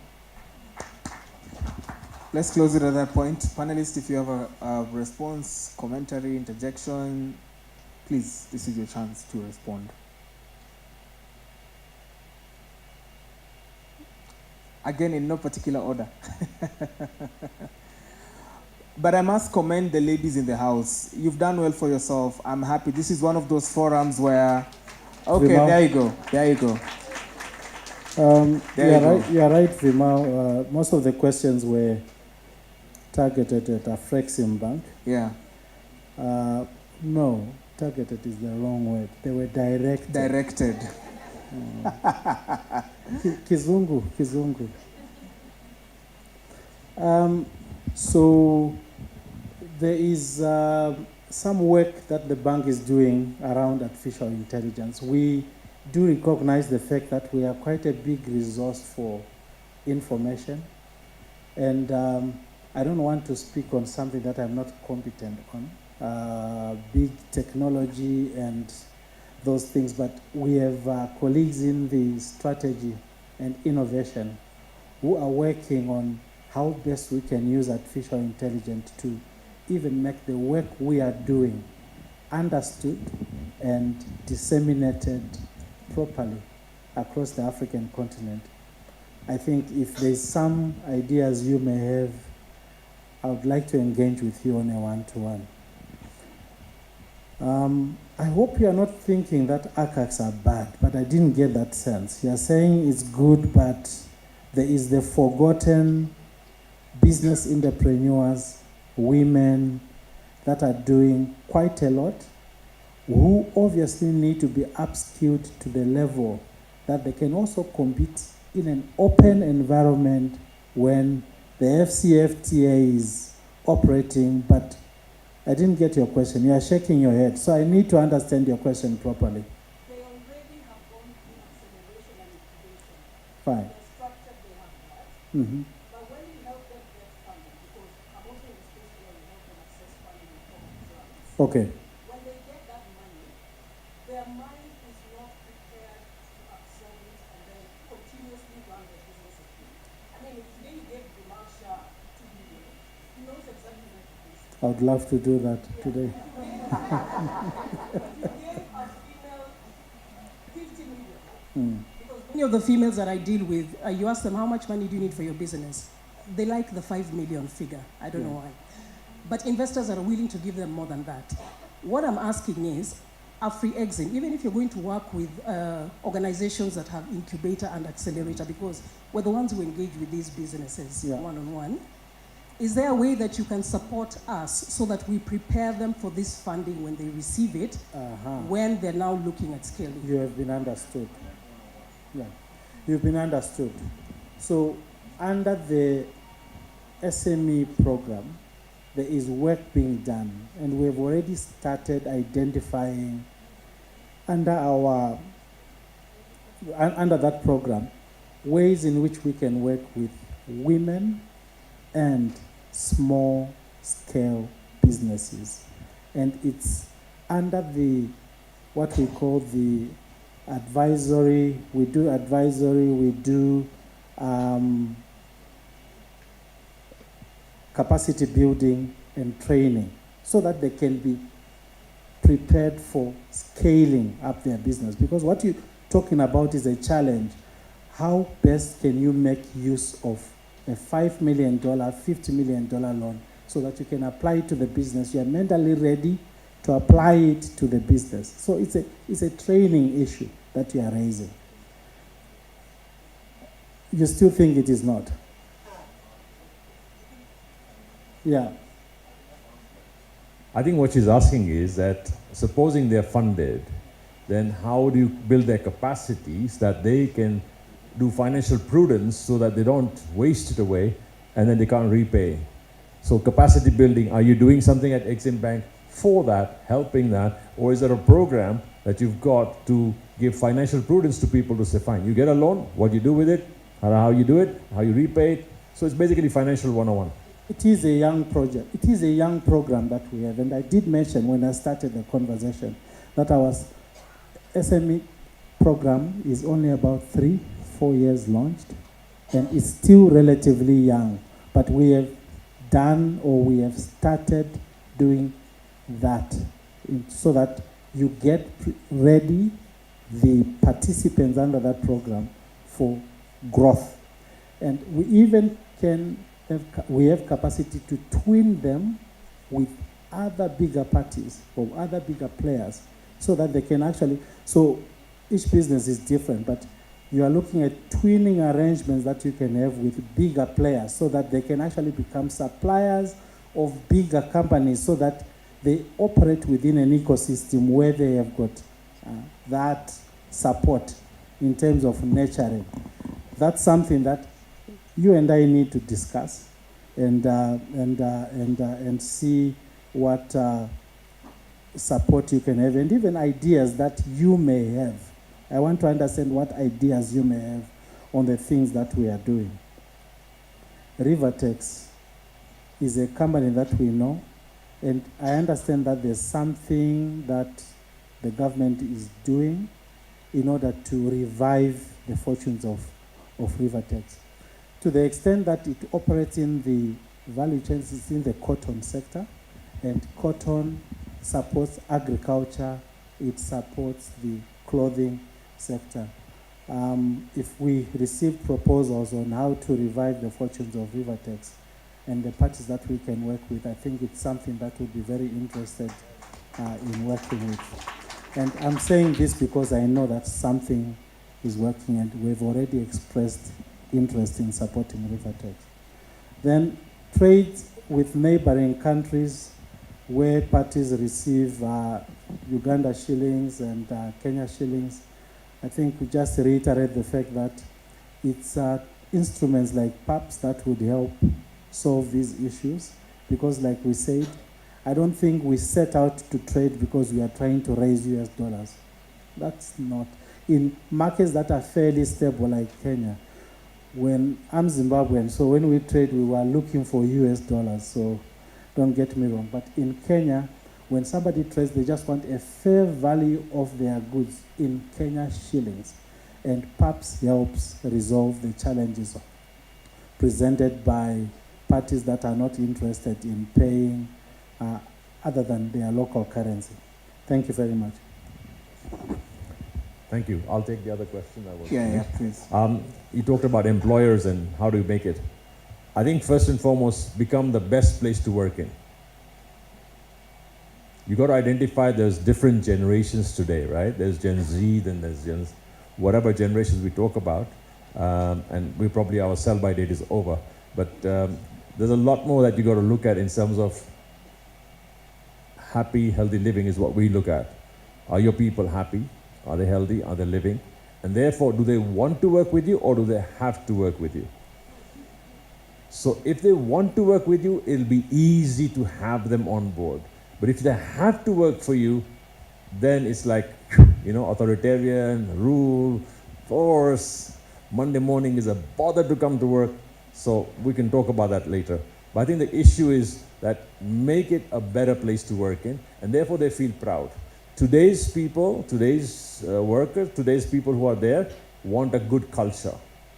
Culture doesn't mean where I come from, tribe or whatever. It's culture, company culture. What's the company culture? Is it authoritarian or is it democratic, right? So again, liberal. You got to discuss that. Youngsters today don't want a time switch. They don't want a time. You time I call it body time. You calculate body time in and out, and that's it. They want to know what's my meaningfulness. Am I meaningful? Am I doing something? Am I contributing something? So we can talk about this, but you can go to AI and get all the answers. Sorry. To answer your question on AI, there's amazing use cases for AI. And I think in everything in manufacturing, although we haven't adopted them here yet, like robotic manufacturing, we haven't adopted it yet, but that's coming. In fact, I see that what Ashit and them are doing in terms of the car manufacturing or batteries or whatever, you are going to use so much more robotics there that you may have a dark factory which doesn't even need lights and robots are operating it. So that's going to happen. But there are use cases for anything you use right now. Common, where you got mundane tasks, which are repetitive tasks, you can automate them instantly. And it depends on what software, what systems you use. One more thing, you can't use AI if you're not on the cloud. Understand one thing. A lot of CEOs fear that, we don't want to take our data to cloud because what if somebody gets our data? Guys, if you're using this as a device, it's all hackable. You're making a phone call, it's recordable. So if you're saying, we can't put our data out there, stop using phones, just have one-to-one meeting and make sure they don't have a watch, they don't have a pen, they don't have this, because everything could have some sort of a form there. So I just think AI has got huge uses, and don't get me wrong, jobs are going to get lost. Jobs are going to get lost. But jobs are going to get lost to people who don't use AI. There'll be jobs, new jobs coming in for people who use AI. So all I would say, if you don't want your job to get lost, ensure you are surfing the tsunami of AI and saying, fine, be on top of it, whatever. They're dropping too many things today, but you got to keep learning. So there's many use cases, HR, repetitive cases, your invoicing, your accounting, your whole system. Inventory. In fact, accountants will be out of jobs anyway. So I'm just saying there's many use cases, but the future is with AI. We cannot avoid it. And I don't think it's called artificial intelligence. I would call it augmented intelligence. Great. Are there any other questions? None for now. No, wait, audience. I wish I could do miracles. I wish we could stay here all day till evening. We could have had an opportunity to talk more, but allow us to end it at that point. Let me land my point. I am so impressed by women founders, by the ladies in the house. I think this is the one event that I've really come to that I didn't struggle forcing ladies to speak. Majority of the time when I'm moderating an event, I normally find it's easier for the gentlemen to come and talk and everything, but here we had more hands from women founders, people from ladies than we ever did before. Please appreciate yourself for that. That's a good thing. Who ran the world? Miss Vimal, Mr. Ashit, Mr. Matresek, that one, and Mulema, thank you so much for making time for us on the panel. Let's appreciate our panelists as we close this panel. And that's it. Do we have a photo session or what? Do we get to have a photo session just before we step off? All right, there you go. Let me also join in. I could use this photo to secure some financing. This is enough collateral. Hey, wait. My IP is not properly.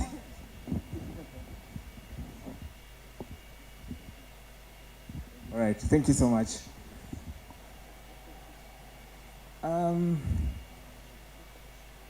So ladies and gentlemen, we are aging towards the end.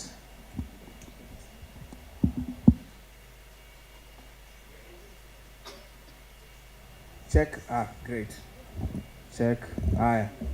So we're edging towards the end of today's roadshow. Allow me to welcome,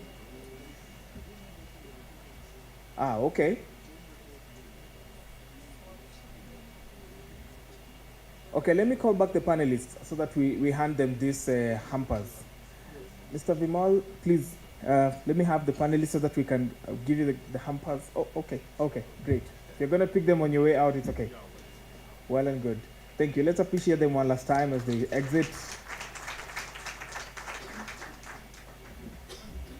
Let's do the final and most passionate corporate, or rather global call towards IATF Algiers. And I would invite Ivanshi Naidu to come and do this one for us. This is the activation time for you to understand what you should expect in Algeria. Who ran the world?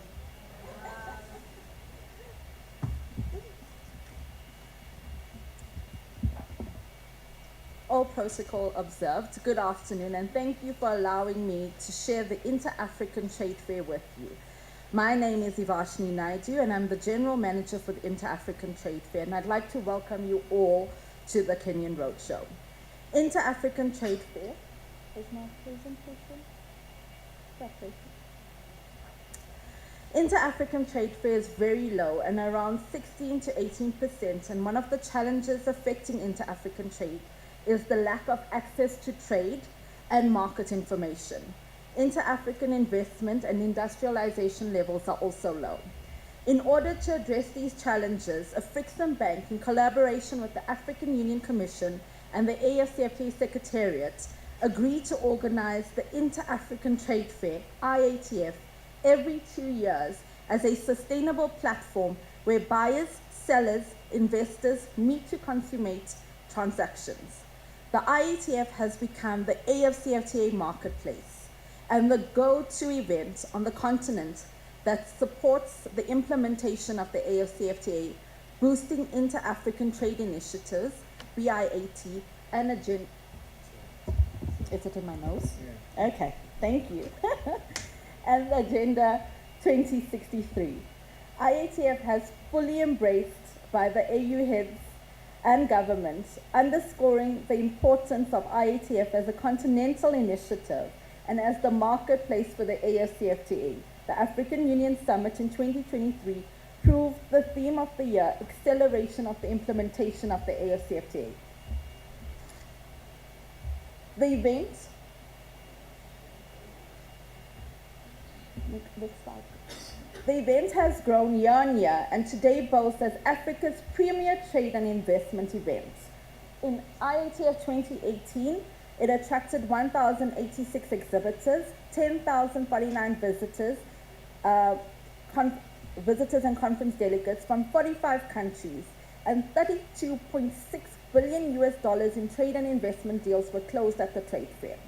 In 2021, it attracted 1,500 exhibitors, making up of physical and virtual attendance, 32,541 attendees held in Egypt, attracted 1,939 exhibitors, 28,282 attendees.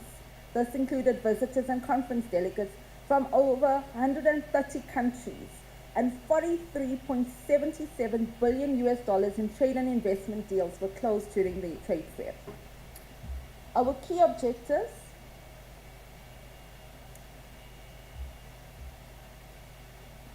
are bringing together continental and international players interested in investing in Africa, as well as provide a platform for business opportunity, exploration between buyers and sellers.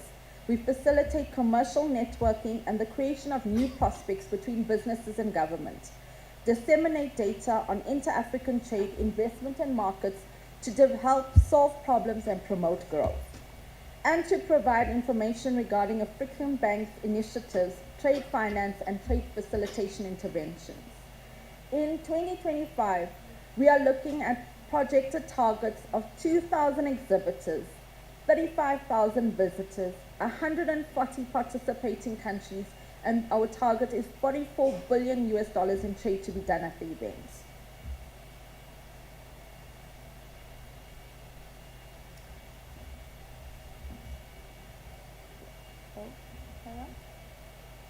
Move to the next slide, please.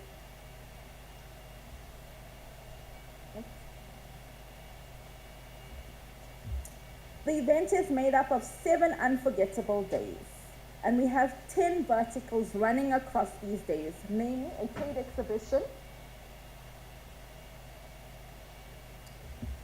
IATF Virtual, Special Days, Creative Africa Nexus Program, B2B Platform, IATF Youth Startup Program, the IATF Auto Africa Show, Diaspora Day, and the Africa Research and Innovation Platform at IATF. The trade exhibition takes place throughout the 7 days. This is open to all buyers and sellers in Africa. A key area in our exhibition vertical is country pavilions, in what not only do African nations, but also international nations also take part. Businesses from around the continent that are serious about or actively engaged in inter-African trade are invited to attend by participating nations. They each have their own pavilion to showcase their unique culture and economic activity, and each country offers a unique commercial prospects. No other event brings together so many nations' commercial interests in one place. Not limited to country pavilions, we also have agency pavilions, NGO pavilions, huge corporate pavilions, as well as SMEs from all sectors representing their goods and services. IATF facilitates meeting and network opportunities with influential business, consumer, B2B, B2C, B2G, as well as political stakeholders in Africa who are eager to do business and close a deal. For the sub-sovereigns, we'd like to also encourage you to participate in our pavilions. Creative Africa Nexus provides a platform that will showcase the African diaspora creative economy in fashion, music, film, arts, crafts, sports, literature, gastronomy, and culinary arts. The CANEX program will include a Creative Africa Summit and a dedicated creative industry exhibition and showcase. To be part of the CANEX Pavilion, book your stand today as we have limited space and you will need to register online to attend the summit, which is free of charge. Sponsors and partners, there's also a huge opportunity for you to take part in this vertical once you just make contact. So we have a booth available at the event to find out more about the Creative Africa Nexus. So you can also register at our booth and find out more information. The 4-day Trade and Investment Forum will focus on the theme Connecting African Markets in recognition of the prospects for inter-African and cross-border trade and investments to expand. Attend our Trade and Investment Forum to hear from significant players, invited speakers, and industry peers. At every point, businesses are provided with sound and trusted advice on inter-African trade.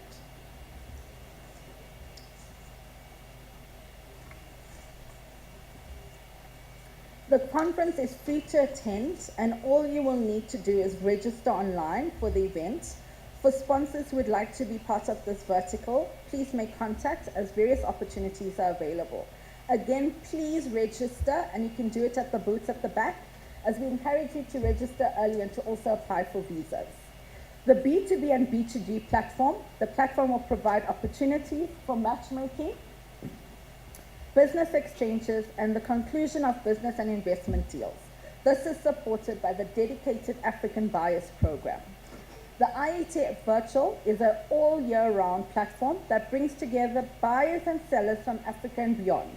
It provides a platform for participants and non-attendees to connect in real time before, during, and after the event. The IATF Virtual Platform provides a platform where virtual visitors can visit virtual stands to interact and conduct business via the online platform. The cost of the virtual booths are $400 US. IATF Auto Africa Show will present a platform for car manufacturers, assemblers, original equipment manufacturers, and component suppliers to exhibit their products and interact with potential buyers, suppliers, and governments. The IATF Auto Africa Show has 3 components: a dedicated exhibition, an automotive workshop, and a B2B platform. And once again, we have our representative on the Africa Auto Show, and you can visit the booth at the back. The AU Youth Startup Program and project will provide a platform for African youth startups, SMEs, to get support through capacity building and mentoring and networking, and access to capital, supportive infrastructure, and enabling policies and market linkages. The vertical will have a dedicated pavilion for youth startups in Africa to exhibit their goods and services.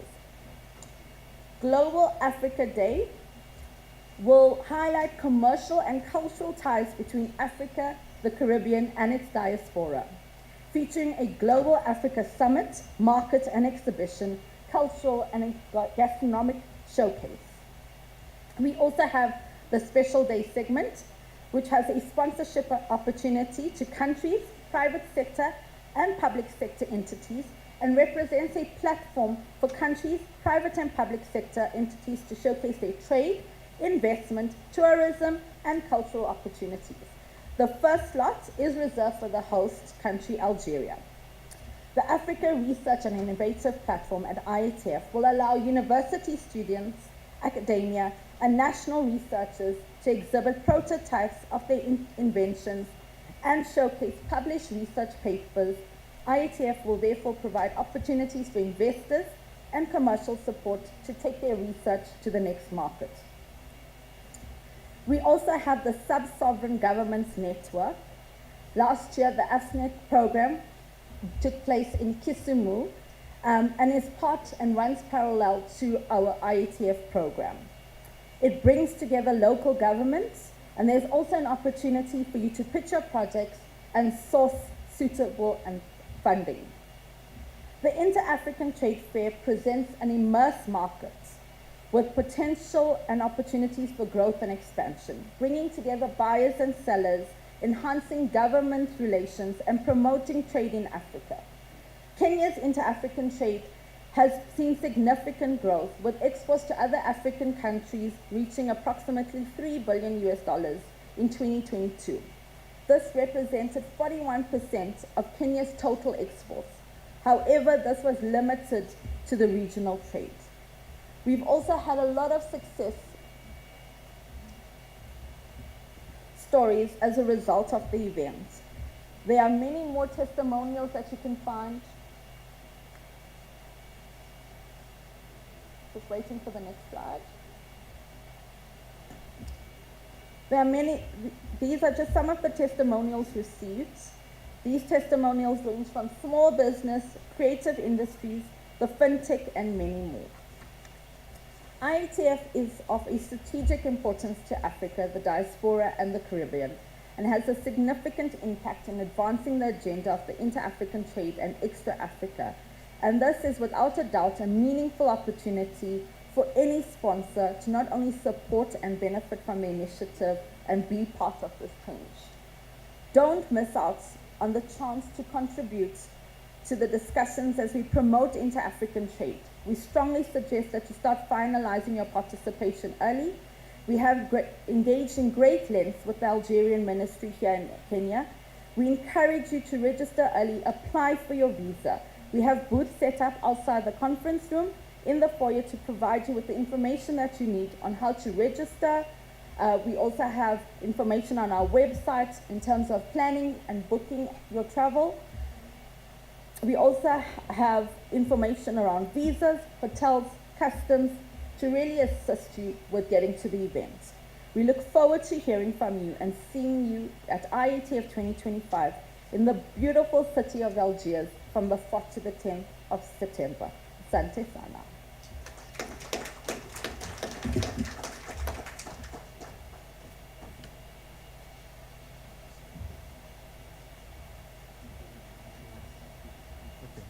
Good afternoon, ladies and gentlemen.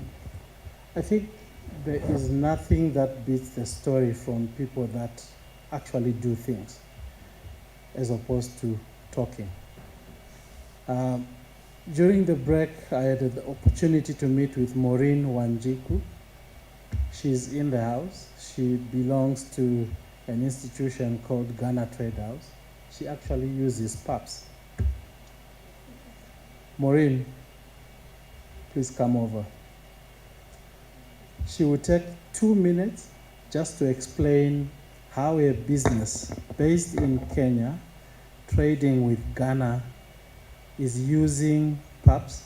Maureen, I'm sorry to put you on the spot, but I thought I should do this because we've been speaking a lot, and we do not want to appear like we're speaking theoretical issues and not practical ones. So please, in 2 minutes. Good afternoon, everyone. I'm so sorry I was not ready for this. I'm Maureen Juku. I'm the office manager at the Ghana Trade House at Mombasa Road here in Kenya. Basically, we are a project that is under Ghana Export Promotional Authority. Basically, we bring goods from Ghana and sell them in Kenya on behalf of SMEs in Ghana. I use PAPS. I used PAPS today, and it's working, and it's a testimony. Yes. If anybody has any question on what we do, then maybe I can. Okay, so our concept is that we have registered SMEs in Ghana. We have over 85 SMEs. We bring goods on their behalf to Kenya and sell to people here in Kenya and in East Africa. That's how we trade. And we pay them monthly. So we use PAPS to pay them monthly. Once we sell their goods, I have to pay every trader every end of the month. And that's how we use PAPS. Yes. And we use AfCFTA as well. Just another testimony. The AfCFTA certificate is true, it works. We use it to import as well. Yeah.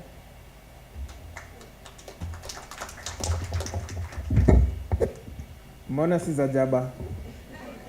Si ndio? Mbona si za jaba? Dr. Gemo, in Kenya, there's a particular there's a particular nimwambie jaba inaitwa nini? Ngoja, I want to describe it because it's not a drug. A stimulant. What? It's a herb. Okay, as many are of the opinion that it's a herb, say aye. As many as the contrary say nay. The ayes have it. So Dr. Gainmore, there is a herb that when you take in Kenya, it normally comes from eastern part of Mount Kenya. If you take that herb, if you consume it in rather copious amounts, you begin to become very creative. Sitaki kusema unadanganya, si ndio? Innovative. We are talking about innovation, right? What's the theme? Innovative. You begin to become extremely innovative. So we are just saying that Afreximbank was not being innovative with us here by saying that PAPS actually works. PAPS inafanya kazi. I have reported on it. I have held conversations on TV, on the paper about it. So yeah. So thank you so much for enabling traders. Mr. Matereka, is there any other intervention, or that's just it? I think the point to make is imagine if. So the point to make is imagine if we have other associations in other African countries bringing goods into Kenya using PAPS, and the impact that it will have. No US dollar account was debited. It's just trade facilitation using our local currency. That's the point that we are trying to drive at. And it needs to be adopted by traders. Perhaps sitting in the drawers of somebody who created it is not of use to anyone. Yeah. But it needs to be adopted. That's the point that I'm trying to make. Thank you very much. Ladies and gentlemen, we have come to the close of the event, but allow me to invite to the stage a very important player in this whole conversation about going to Algeria.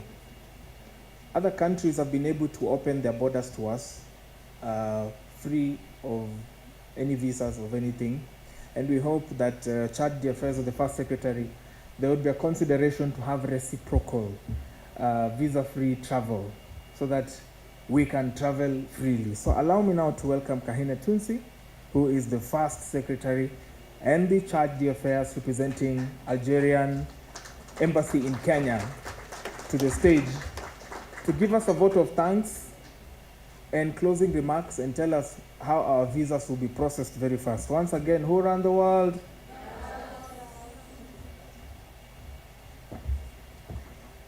Thank you and good morning.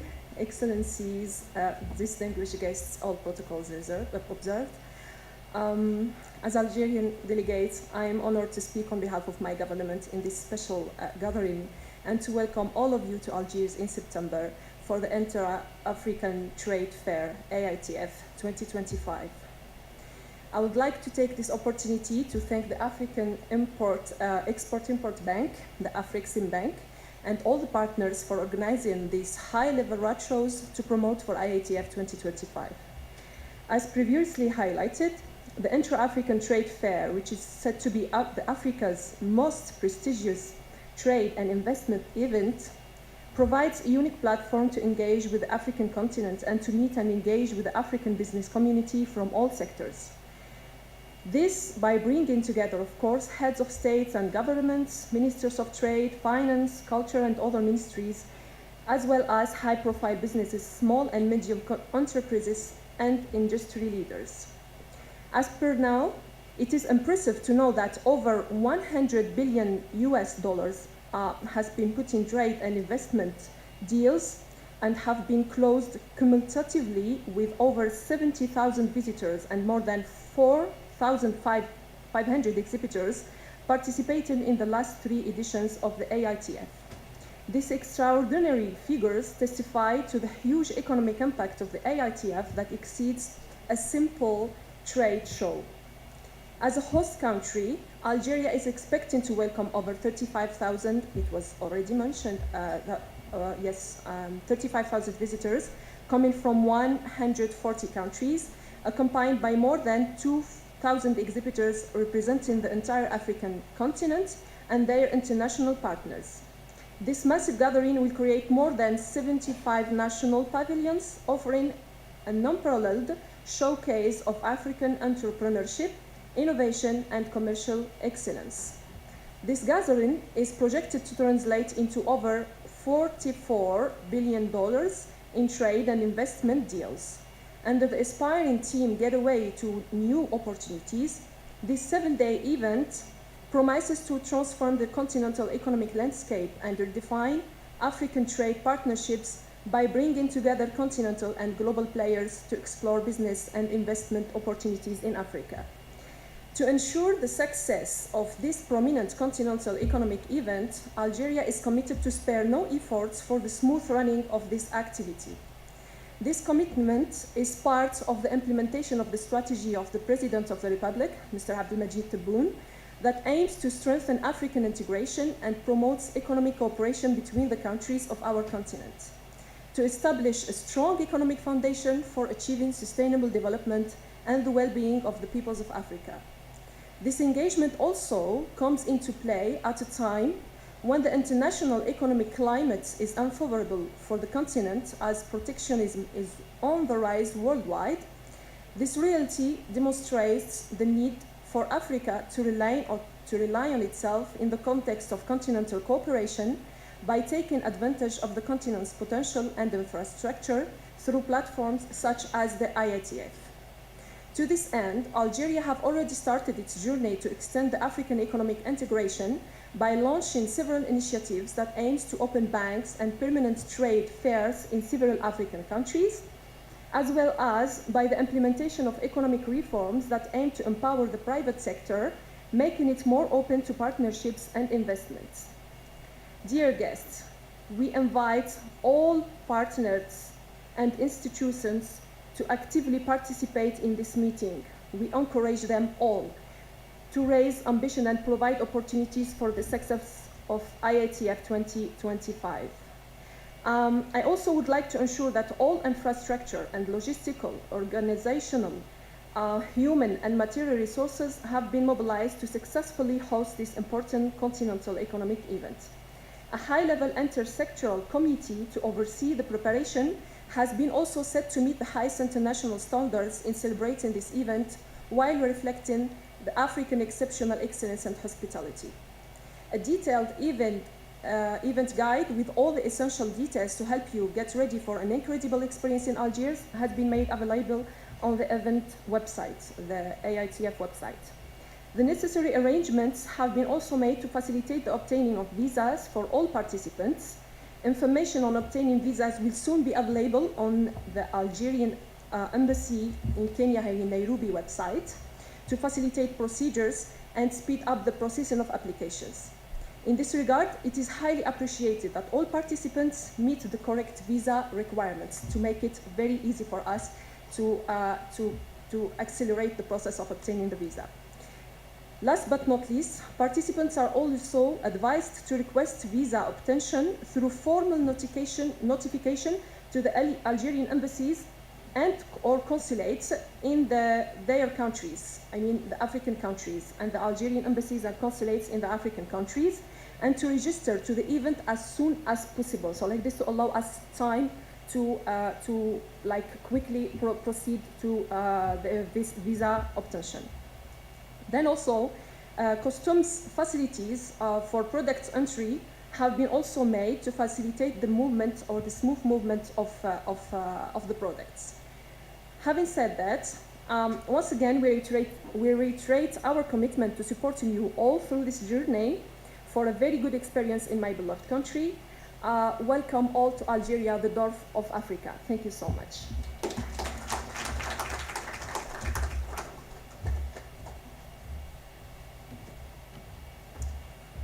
All right, there being no any further business, the meeting was? Thank you so much. You've been so lovely the whole day, kept active. I loved hosting you guys. It was a pleasure hearing your questions, your concerns. I am truly, truly grateful I was in your company today. My name is Brian George Otieno. You can catch me on NTV, Monday to Friday, or on social media at Brian George Otieno, at Brian George _KE. Only verified accounts. I have a lot of impersonators out there. Kind of a big deal, you know. Sorry. But thank you so much. It was a pleasure hosting you, and see you on the next one.